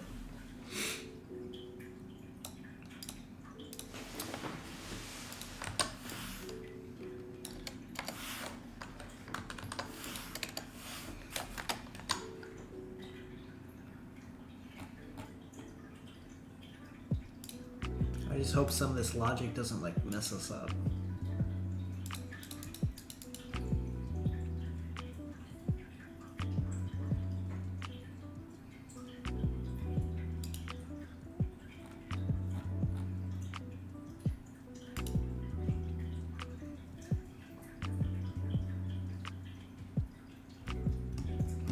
One, two, three, four, five. Okay, so we're gonna check. The second line is checking, hey, is there already somebody, using the example Serious Matt, that has the name Serious Matt? And their ID is not equal to this ID. Okay.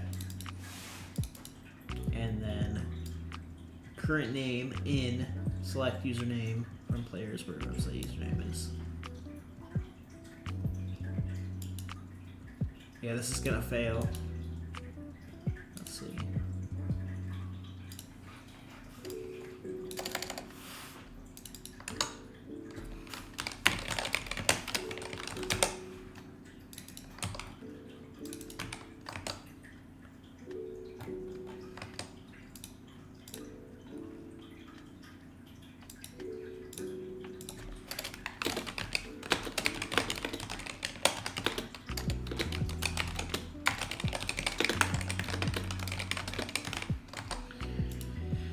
Yeah, this line is gonna make this fail because one, two, 3, 4. So it's saying is the current name, which for us is a hashtag, then their current name. Is the current name in select username from players? So that's not gonna be true. So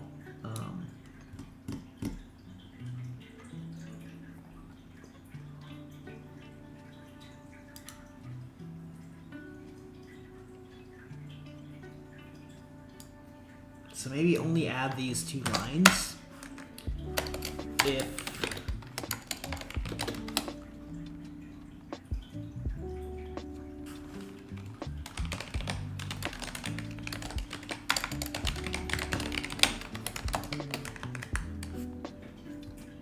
it doesn't start with that. Because we're already checking that there's no symbols. So if it does have a hashtag, wait. No, we're checking the new name, not the current name. Okay. But it won't be possible for them to have a hashtag in their current name at this point.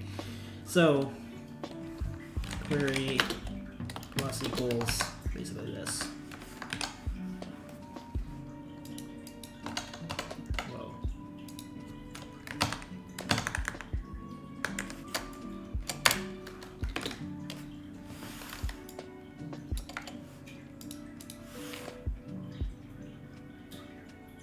Oh, it's a constant. Okay, let's make this a let.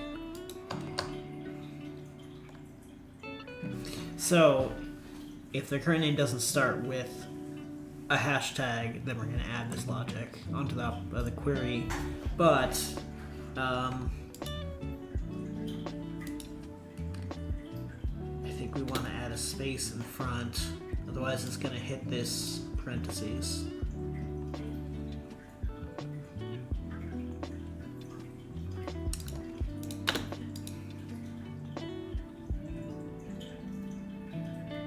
So yeah, if there's a hashtag in the front of their name, we don't want to see if they already have this as a username, because they won't.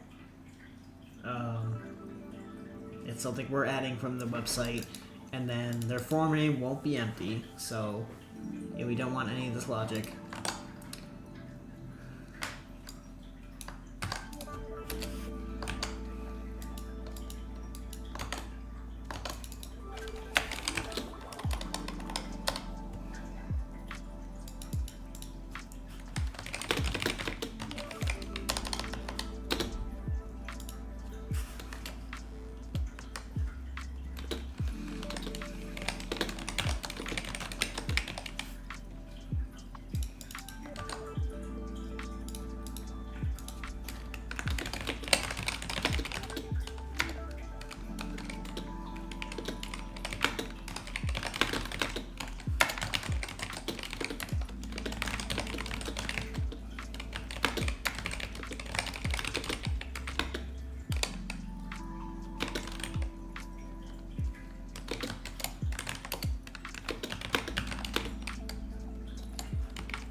I think we're good with this.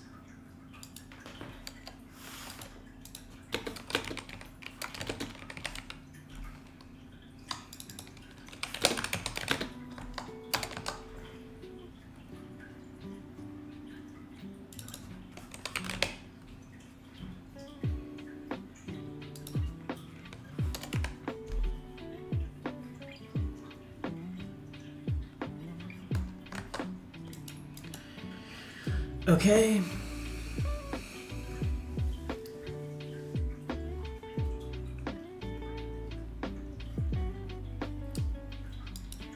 But now, since we're conditionally adding this, I don't know.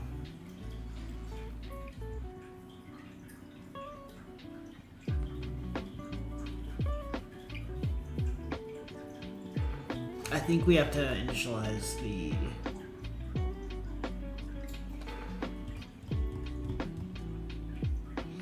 SQL pronouns.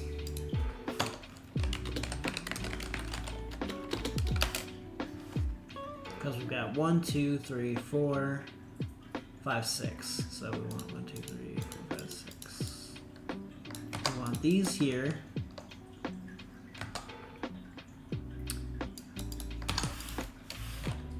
And if we add on to the query, we're going to want to add on to this. So push.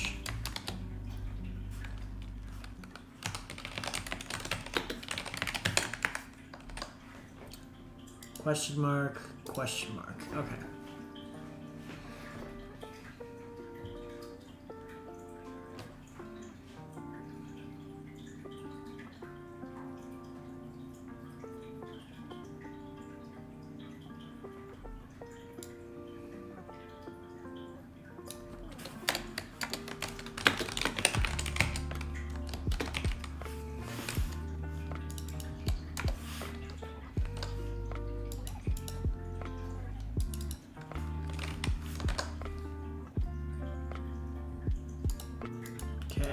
Pretty big changes to our rename logic, so there could be a bug somewhere.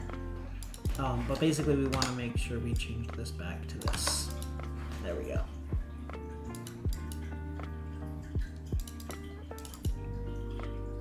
I actually don't know if you can... You might be able to just have this as a const.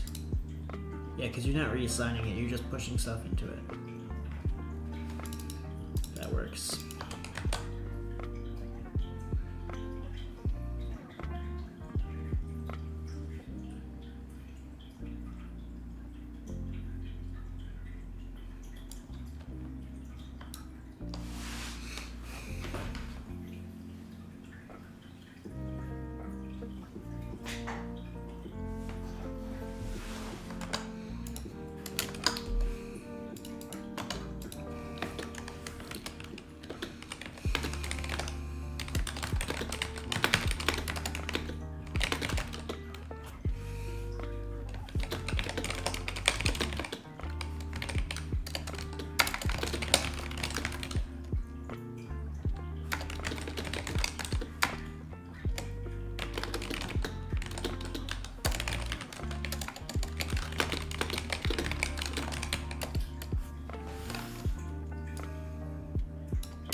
Okay, I think this makes sense. Let's see it in action. Oops.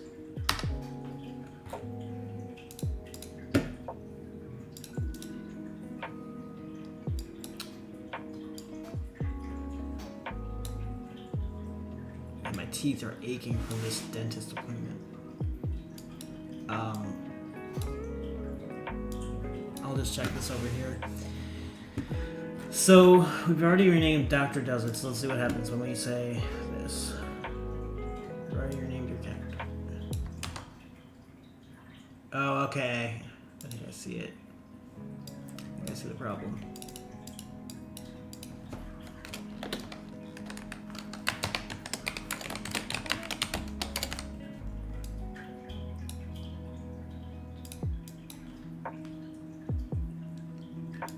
Interesting.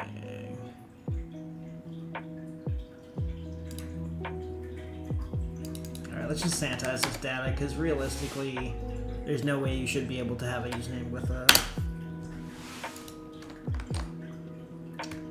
hashtag once this update goes live. So let's restart.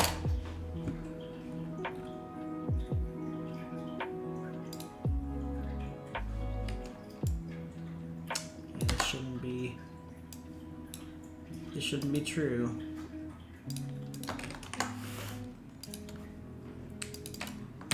Did I rename maximum amount?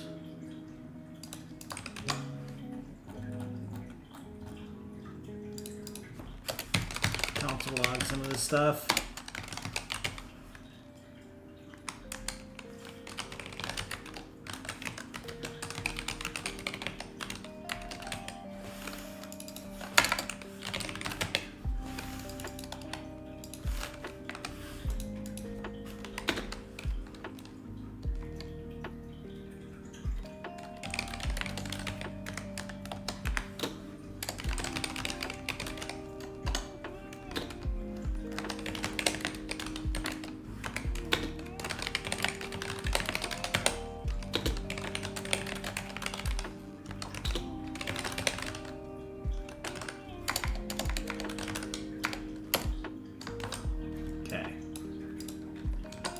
This will help me find out what's going on.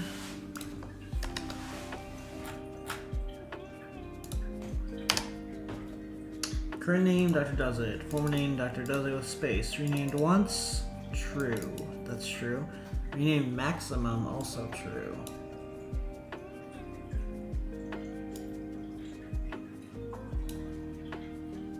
Oh wait, I'm stupid. This is not supposed to be like that.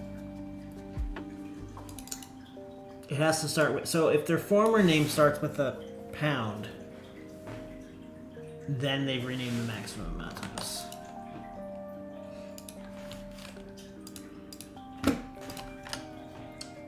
Oh, I forgot I don't have to refresh because it's hot reload. Tell you, man, I've been working in the VB space too long. Dr. Does It is such a stupid name. Okay, Dr. Does It. You hit your account once, so you can only change it back to Dr. Does It now. Okay. Press the button below to restore your old account name. Once you do this, you can never go back to the account name you have now. Okay, a couple changes.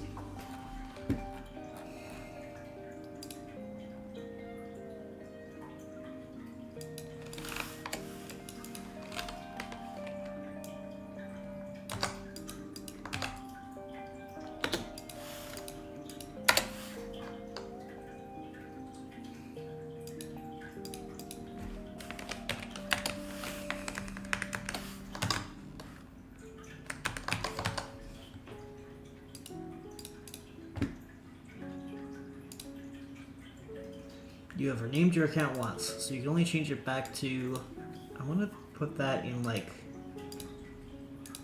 I don't know if this is going to work. One of these is going to work though. Wait, is it not C?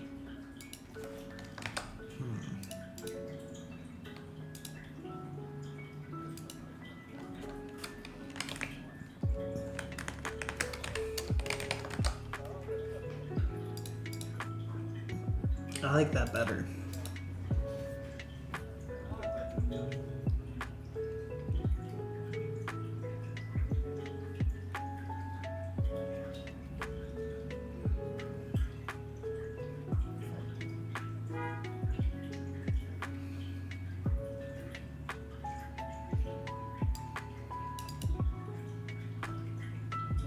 Let's add that in bold. Try not be strong.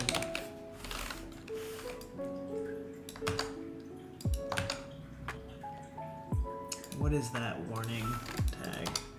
It's a span. Should be okay, I think. I think you can have span within strong. Let's see.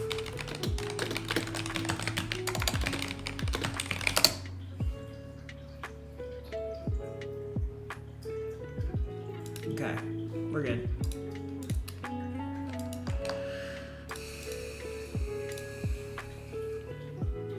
Okay, now why is this showing here?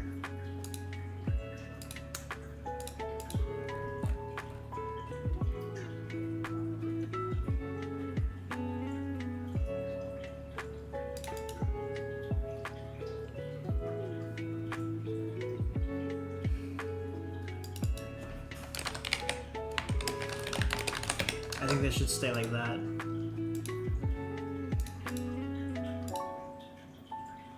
Okay, let's go to someone else that we haven't renamed a bunch.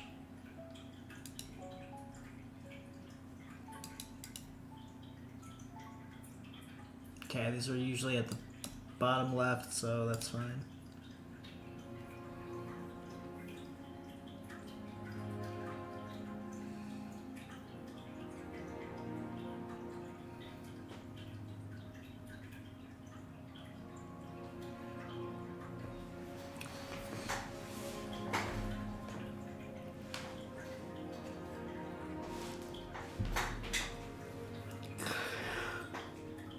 We could have like a checkbox that says like confirm that I know what I'm doing or something, but I think it's fine.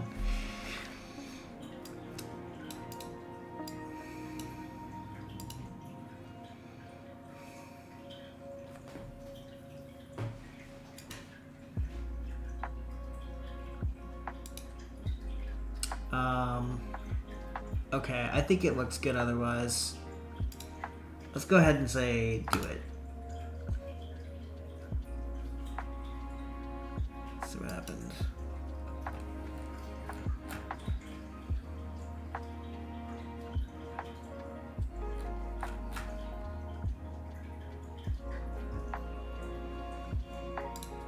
So their previous name was Dr. Does It.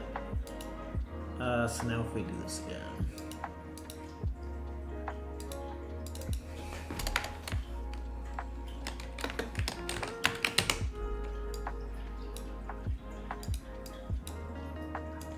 Okay, so it did do what we thought it would. It changes their username to their former name, and it changes their former name to what their username was, but with a hashtag in front.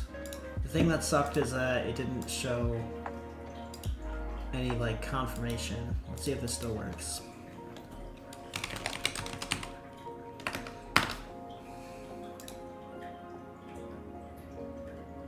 Uh-oh. Okay, that's bad.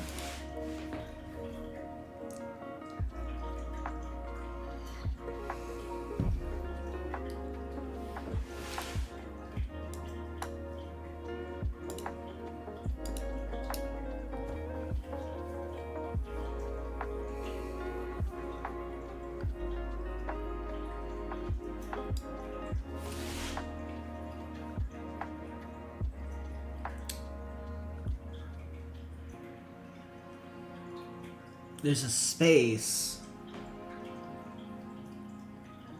Wait.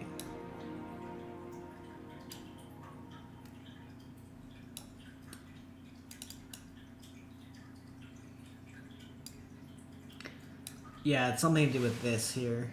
Name.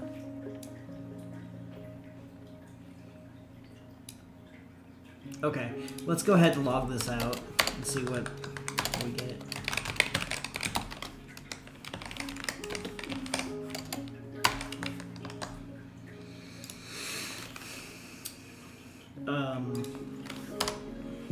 Try it again.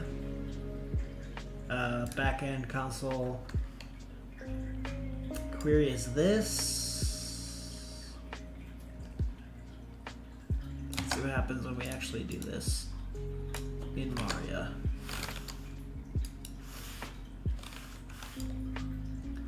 Okay, so obviously I have to fill these in now.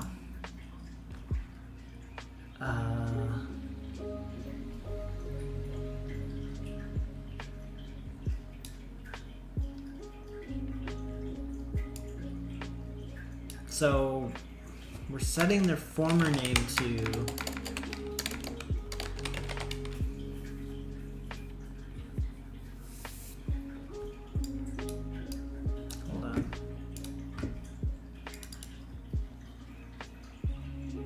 we're setting their former name to this. We're setting their username to this.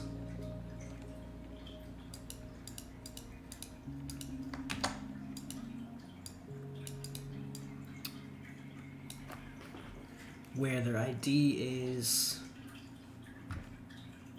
I should probably just log all this stuff somewhere.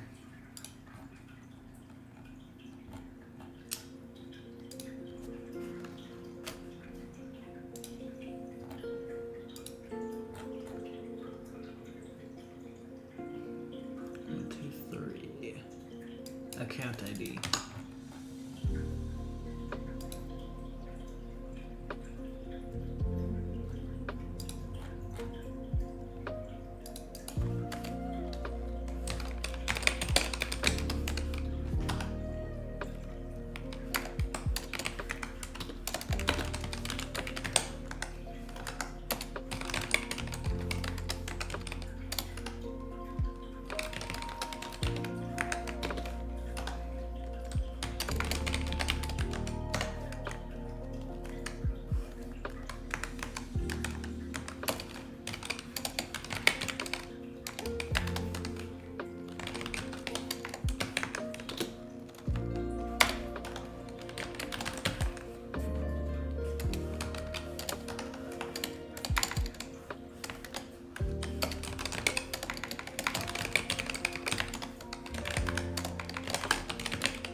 Okay.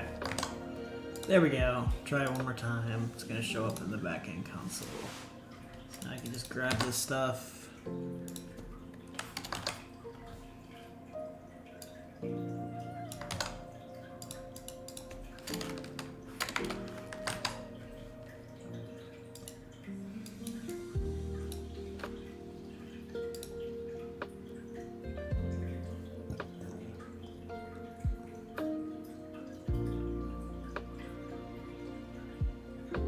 This should be a new name. So that should be username.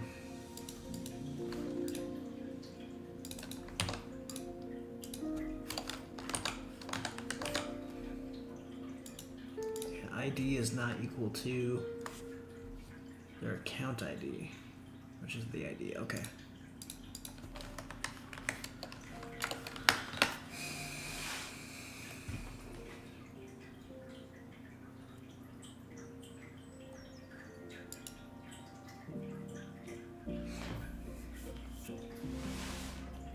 And the current name, which is logged as their former name.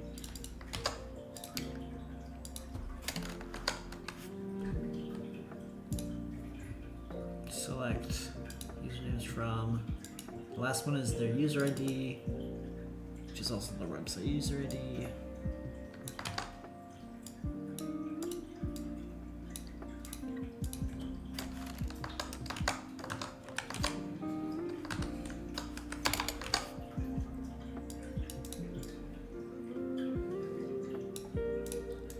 Watch it work just fine in SQL. Yep, works just fine in SQL. So, that's great. But it's probably just not just this account.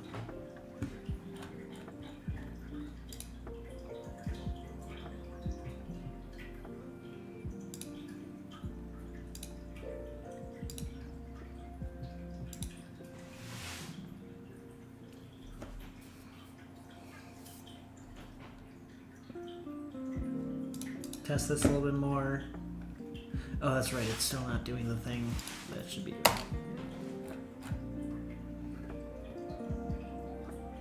Well, it did work.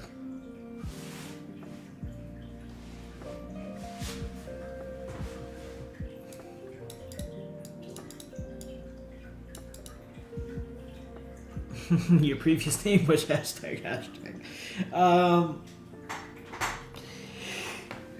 We gotta figure this thing out first.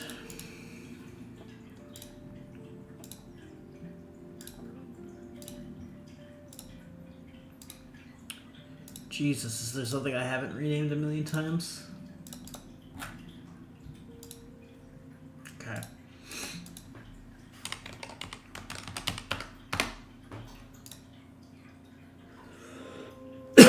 Interesting.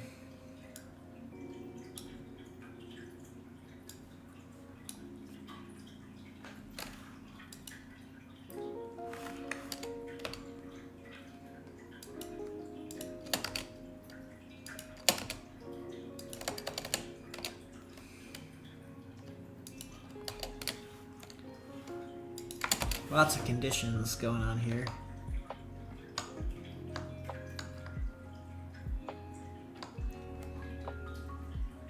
But let's see. Update player set former name equals to this, comma. Username equals to this, space, where ID equals this. And website user ID equals this. Not exist, select.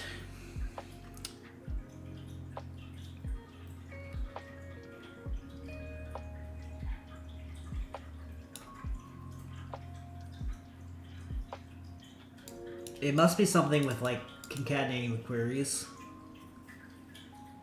But I don't get what it would be since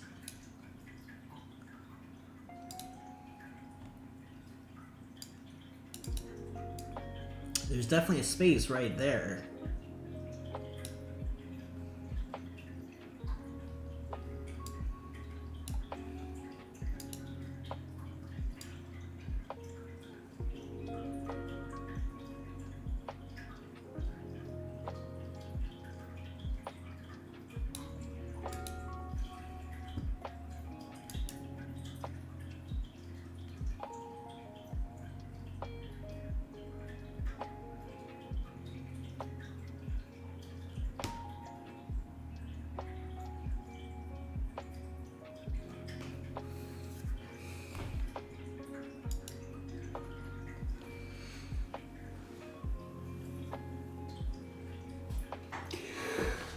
Ooh, ooh.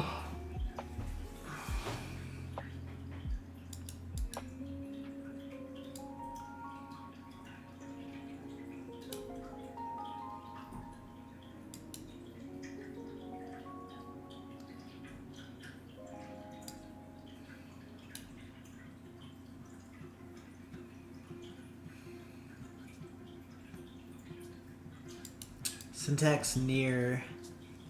It's got a single quote here, it's got a space, and then it's got another single quote.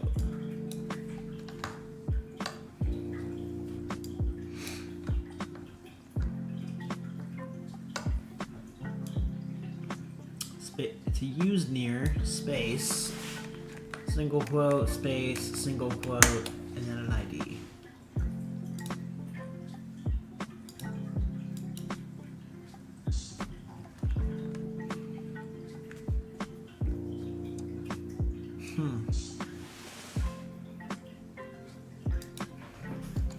Maybe we just don't want that. I think that would make it worse though.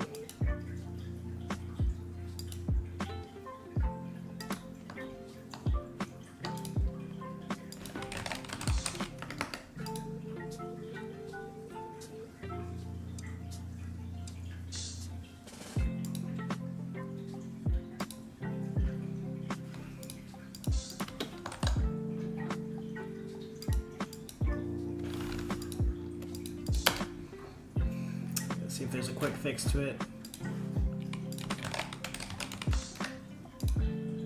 No. Okay.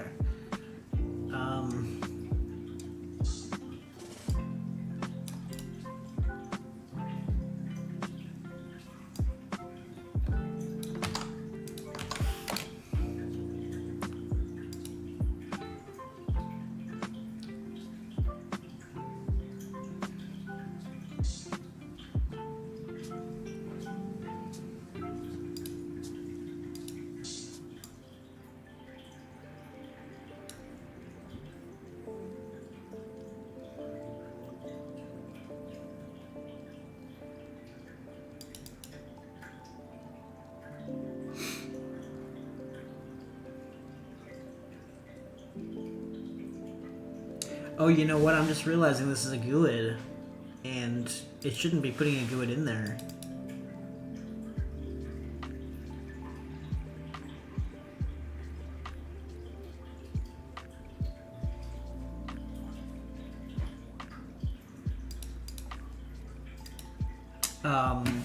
It's saying near some GUID in selects username. So the only place that could be coming from is right here in select username.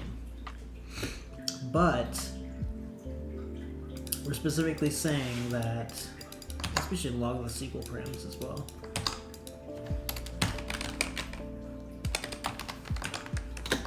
It seems like we're specifically saying that this should match up with the current name.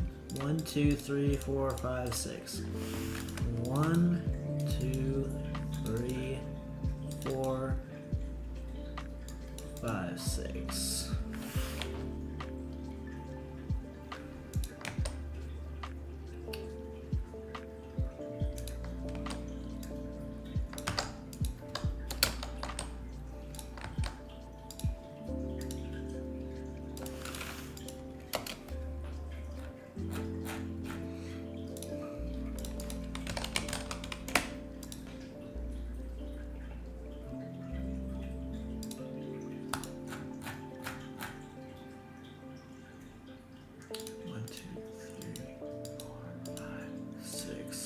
Oh, haha. Oopsie. I just realized what I'm doing, actually. I'm pushing a new array into an array. Oops, guys. It's been a while. Hold on. That's definitely not a good thing to do. There might be, like...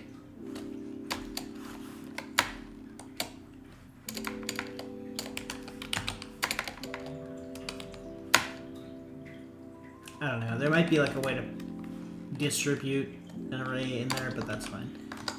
So let's go back to what we had. Yeah, so this is putting an array into an existing array, so that's no good because you're creating multi-dimensional arrays now. So do it twice. Push. There you go. Yeah, this should work now, I think. Here's open.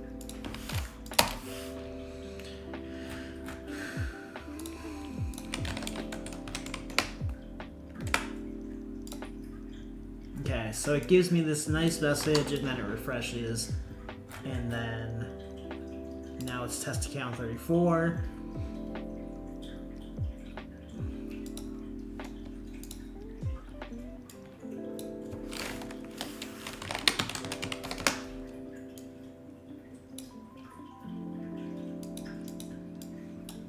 So now we see test account 34 is username. Oops. And then former name is test account 2. So now if I go back here and I say, yeah, you restore my name to test account 2, it's not giving me that nice message, and I should fix that. So let's see.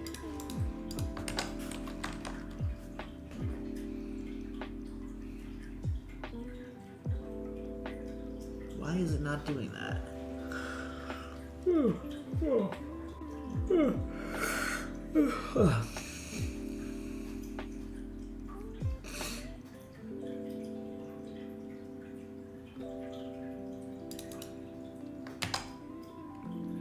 You know what? I bet this is still happening, but I bet it's part of the form. Yeah, okay. So we should probably move the form somewhere else. Or just a success message, I don't know. Because you can have a success message even if there's no form. Or I guess you could say, I don't know. Yeah, this is kind of weird now.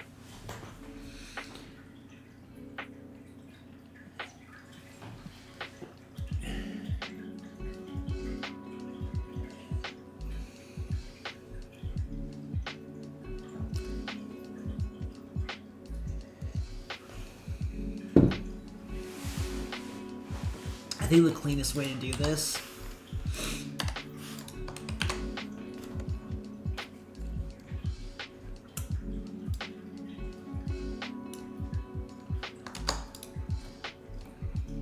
Maybe build into the body. I don't know.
Okay, so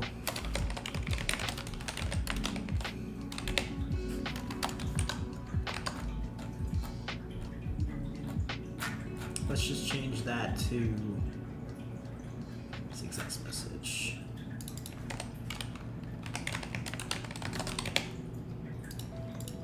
I don't see any problem with that right now.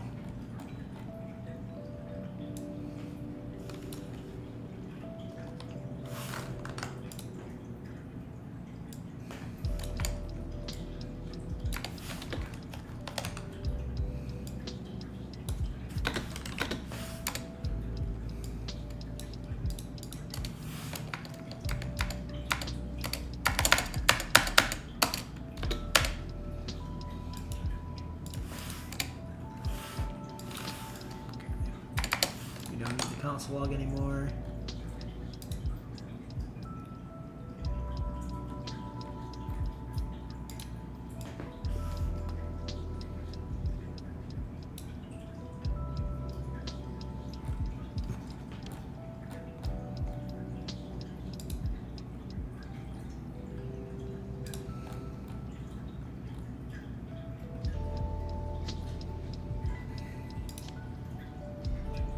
Okay, so we're checking this first, and then we're showing that content.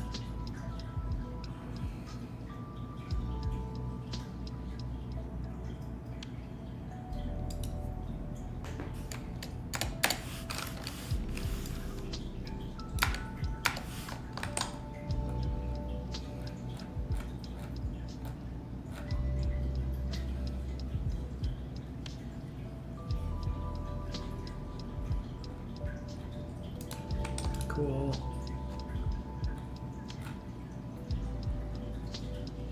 Remove these console logs.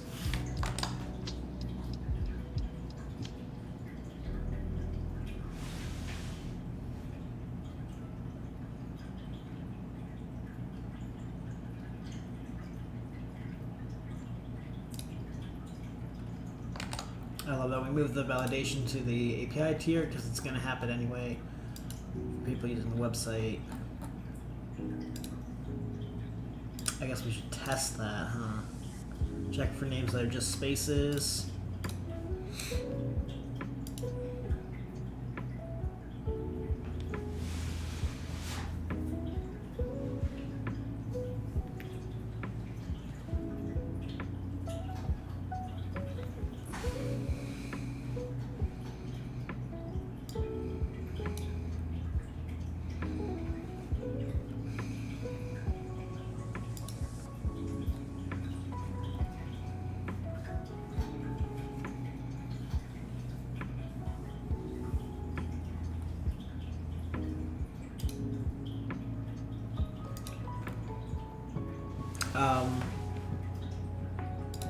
Just catching up on Discord. Yeah, let's actually test this real quick. So if I try to change to just an empty string, it shouldn't allow me to do that. I think it trims it, so if I just put an empty string like that, it should prevent me from doing that. And yeah, it actually gives me a different error than I expected, but I think because we're doing this first, just spaces.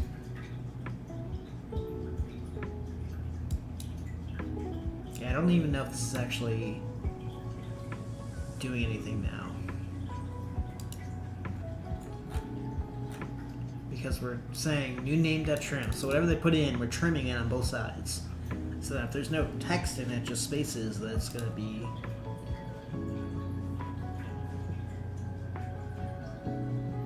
invalid anyway. Check for the same name. Okay, let's do that next. I want to rename to test account 1. The account name you entered is the same as your current name. Okay, cool. And now I can say 14. Yep.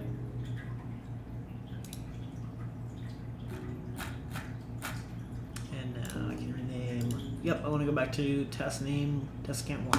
What if I do it multiple times? Does it do it multiple times? Let's see. I think we should disable that button.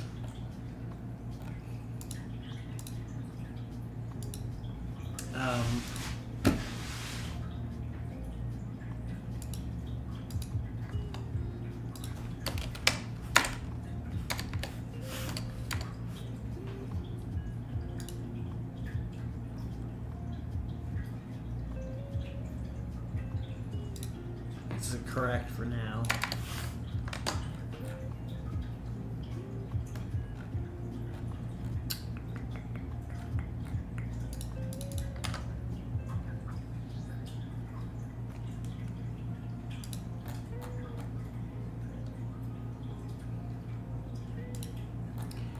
Okay, I think we're gonna do this.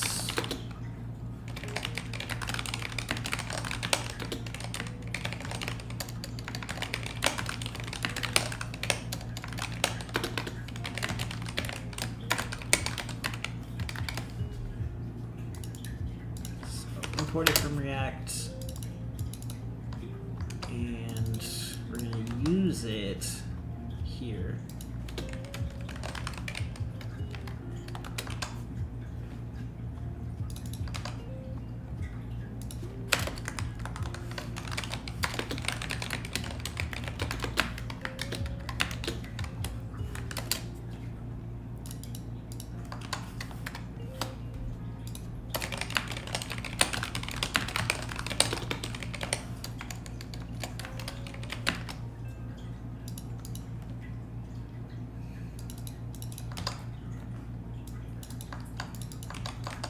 Okay, so now when they click the button, first we're going to disable the button so they can't click it multiple times, then we're going to restore the username. So I think that'll help get a little bit better. Let's find someone else that, yeah, so let's just see. So log is clear, so if I click it, like a dozen of times, it only does it once, you see? Allowing API call, it's only there once. So, that's good. You've already renamed your character.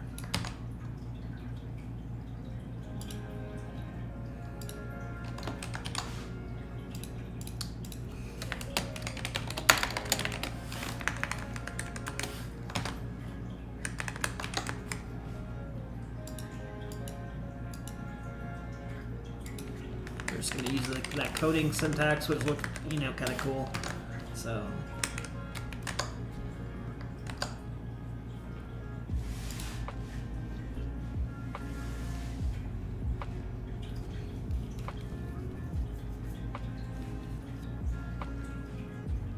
I'm tempted to just remove this sentence, bro. It's just, I don't know.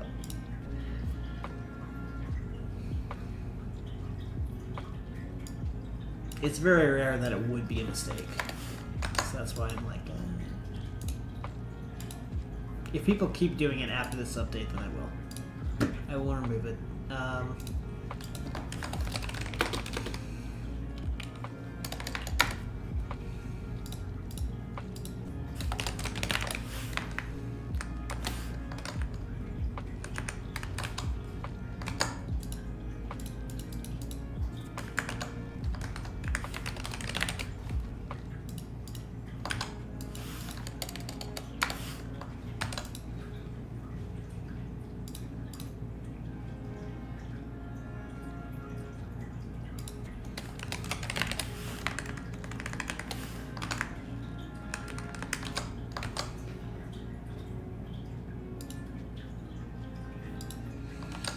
Okay. That should look a little bit nicer, you know. And then when we say your previous name was, we're only gonna say that in one instance, right? I think.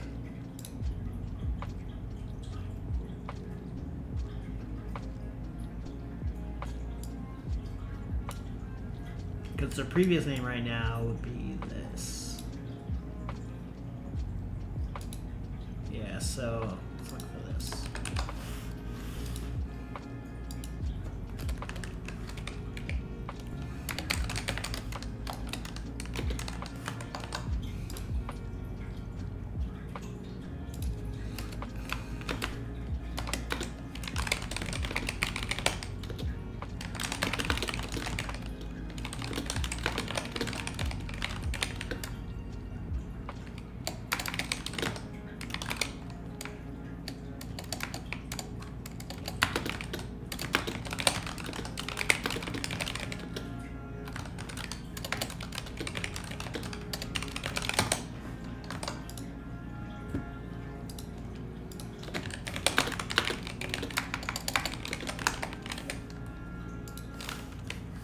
Note there for myself in the future, and there we go. So we can start renaming now. We can change back to Dr. Who Man. You've already renamed your account.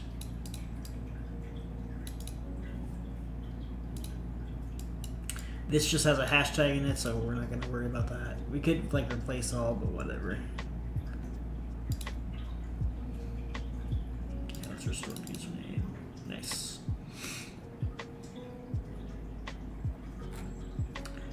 Testing 3, back.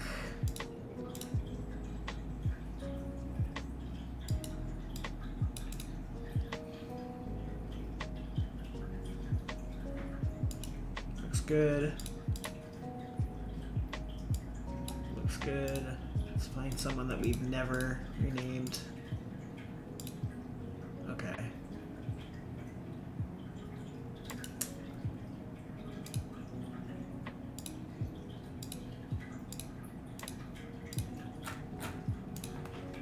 Make sure that this works correctly.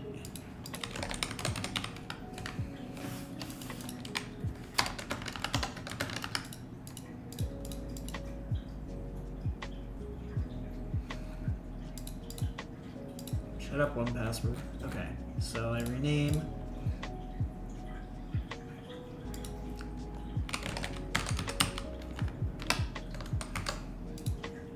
Okay, I can't have it be only spaces. I can't have it have numbers like this. Okay. Seems to work correctly. I think we're ready to push this, which is great because I need to go.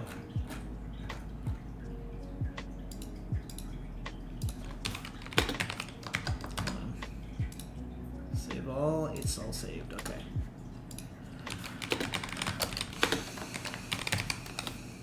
Look for to-dos. That's pre-existing. Okay, so let's check out speed.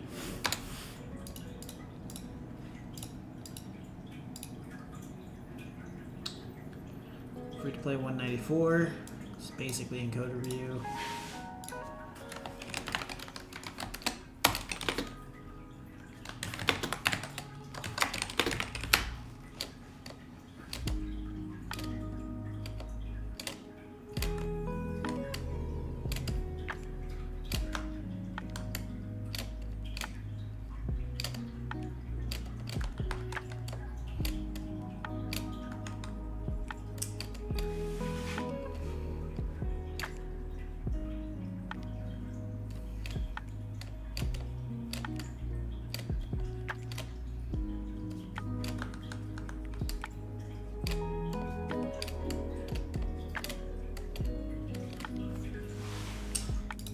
This is already an organism. This is a molecule, and it should be, so we're good there.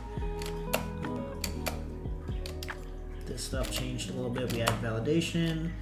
We broke up the query because some of it doesn't apply for the hash situation.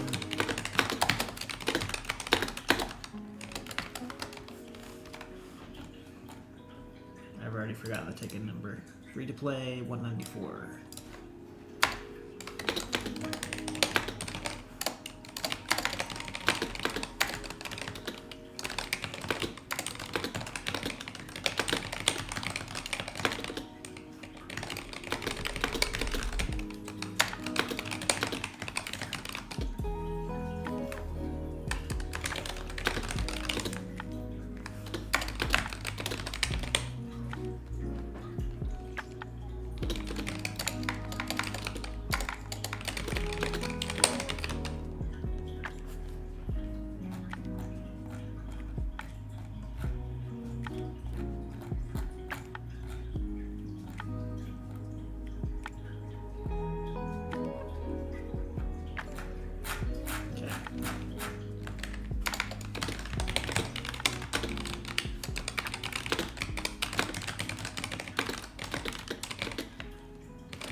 Really excited and pumped about this. We'll be able to get this feature out.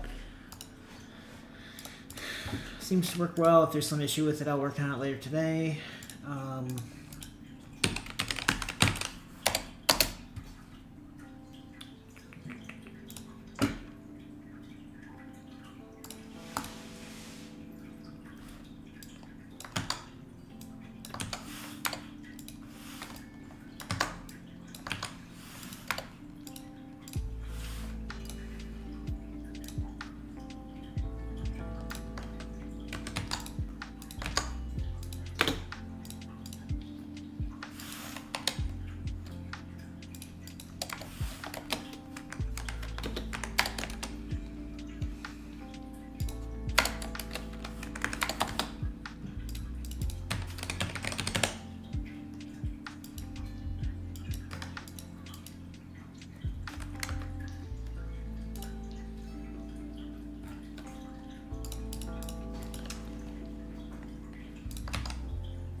Okay.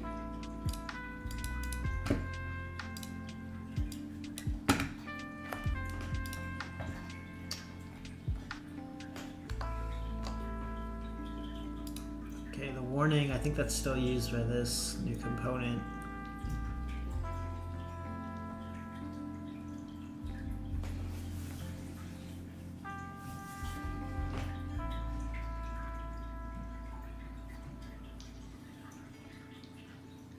The one thing I'm thinking about is if there's an error with the restore, it doesn't restore the button status.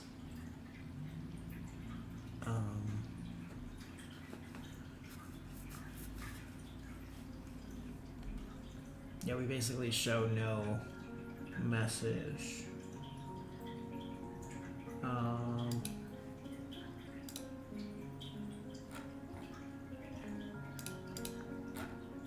Let's see. Set validation error. Alright, well, we can do this.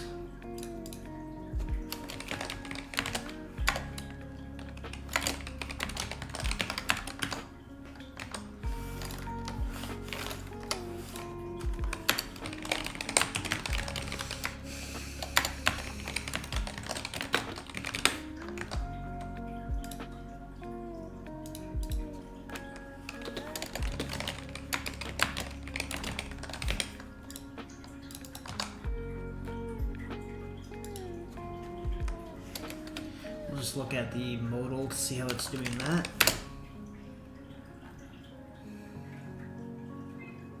Where is it? Phone validation error.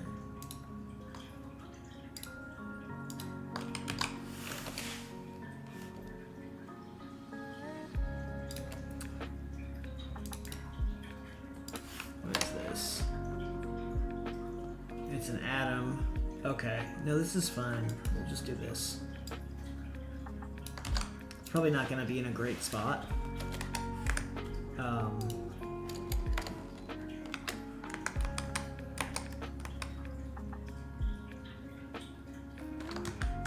don't know. Restore error message. I don't think it's possible there could be an error message and a success message, so we're not going to worry about that.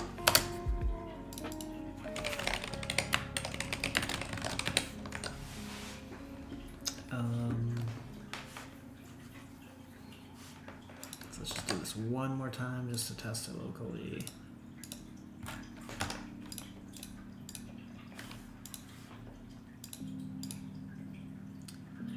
Okay.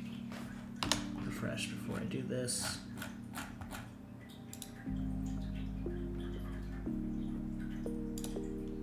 Your account was renamed successfully. Okay. Yep, good. Alright. Just a quick fix there in case there is some error with the restore. We should definitely show that to the user. We can.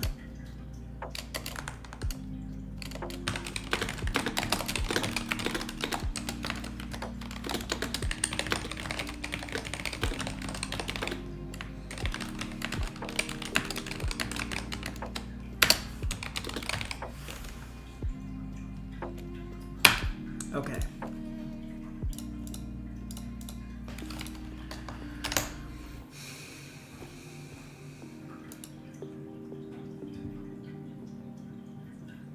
Oh wait, I didn't do the main thing I was trying to do. I think. I don't know.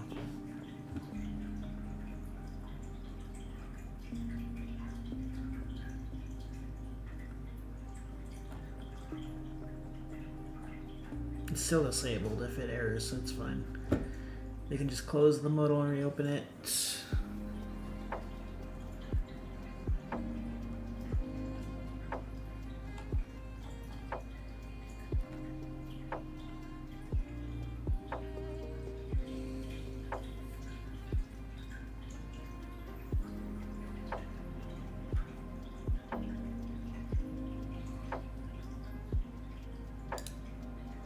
This is in the catch.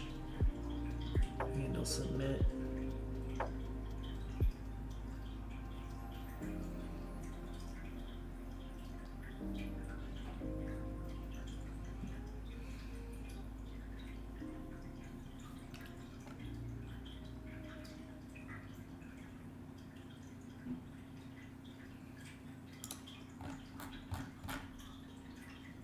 Got atoms, so yeah, it's a molecule still.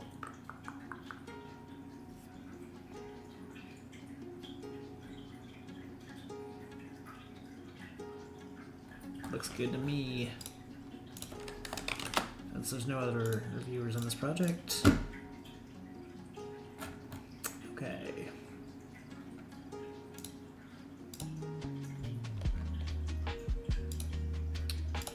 Boom. Watching Marcel.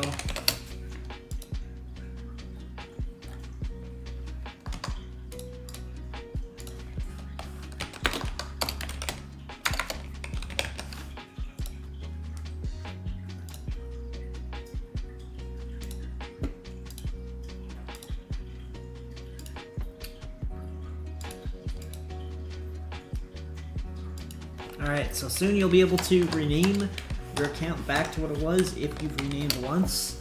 Give it a couple seconds and I'll do my own test as well.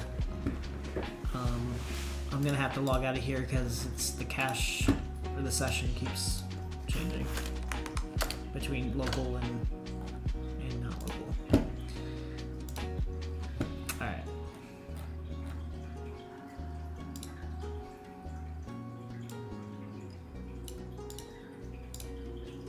Cool. So let's Control F5.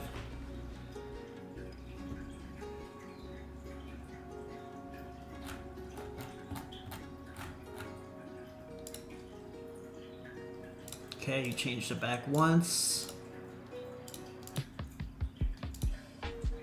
All these, you changed it back once. Okay, so here's an example. His name is Doctor Who Man right now, and you can change it back to Doctor Who Name with spaces. Who Man with spaces. See if it works. Your account has been named successfully, so you should be Doctor Space Who Man.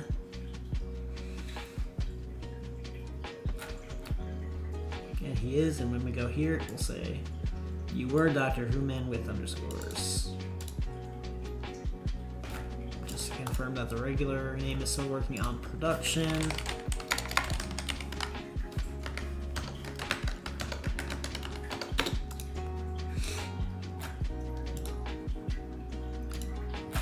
I really need to add pagination to this page, and trust me guys, it's going.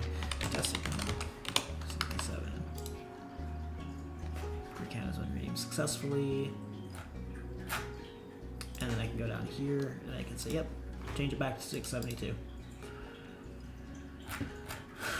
Okay. Account page, create news post. What icon should we use for this? Creative.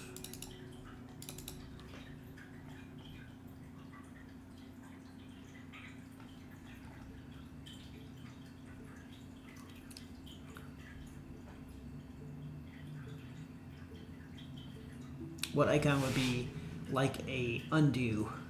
I guess none of them. Okay. We'll just do the toolkit.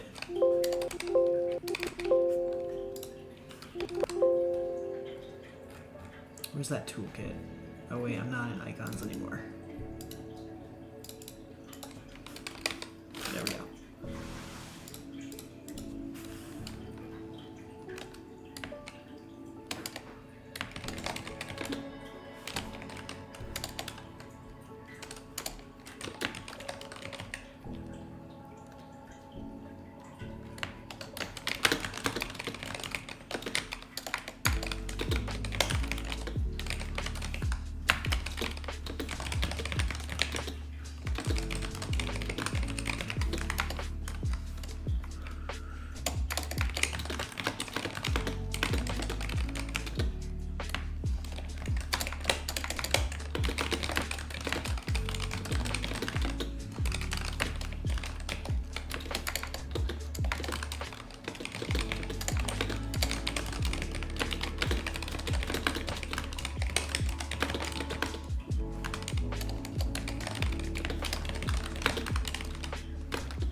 Okay, let's just get a link to game accounts.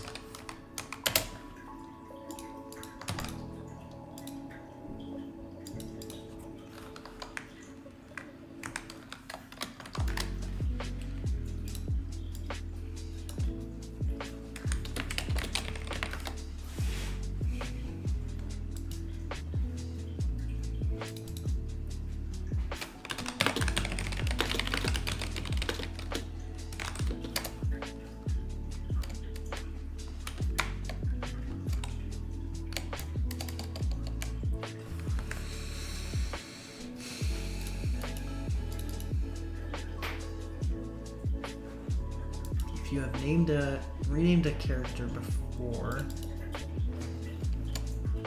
you can now restore its name to what it was prior. Head to the Game Accounts page and click Rename.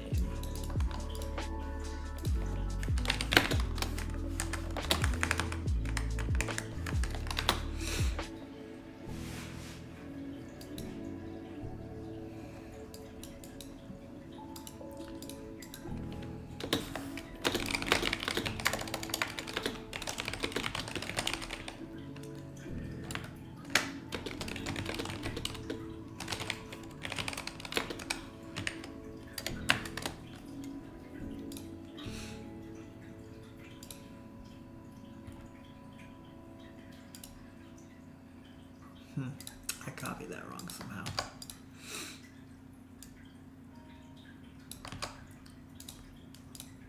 Glad I tested this link.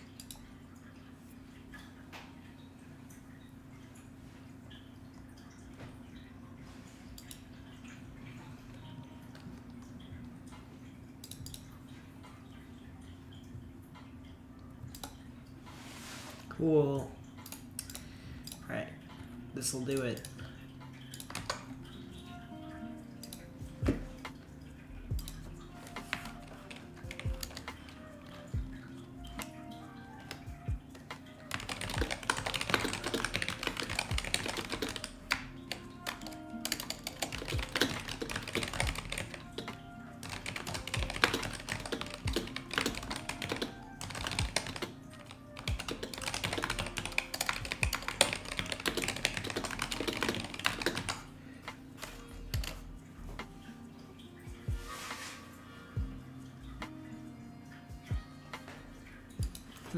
Send it specifically to Serious Matt, who's been requesting it a lot. But yeah, it's something I wanted to do a long time ago. So it's finally there. Let me know if you have any issues with it, but this officially fixes the issue. So we're gonna go ahead and move this to done.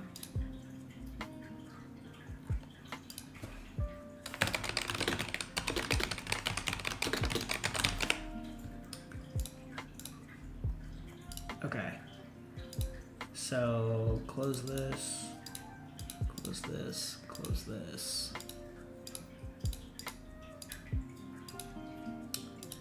Okay, that's gonna end the stream. It looks like someone just responded, so we'll see what this is and address it next week. Oh, okay.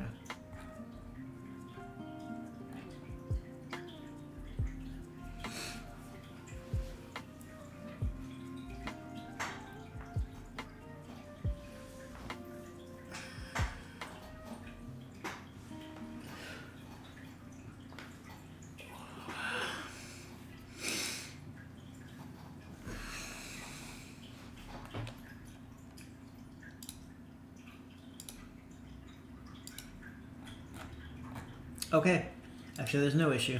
I just thought, I thought there was an issue just because, you know, I'm so pessimistic. Anyway, that's the stream. Hope you guys enjoyed. I'm gonna go watch some football and chill out, and later on do some cleanup around the house. I will see you guys next week and for the next dev stream.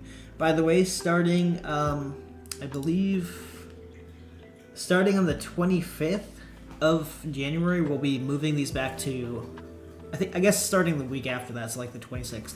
We'll be moving this stream back to Sundays at 12 p.m. CST, just because that's how it's scheduled when football isn't active in America. Because it generally works for me better unless I don't decide to change it, but it's probably going to change back. But you'll see that anyway in advance when I make all the streams for the coming weeks and months, and I will see you next time. Bye-bye.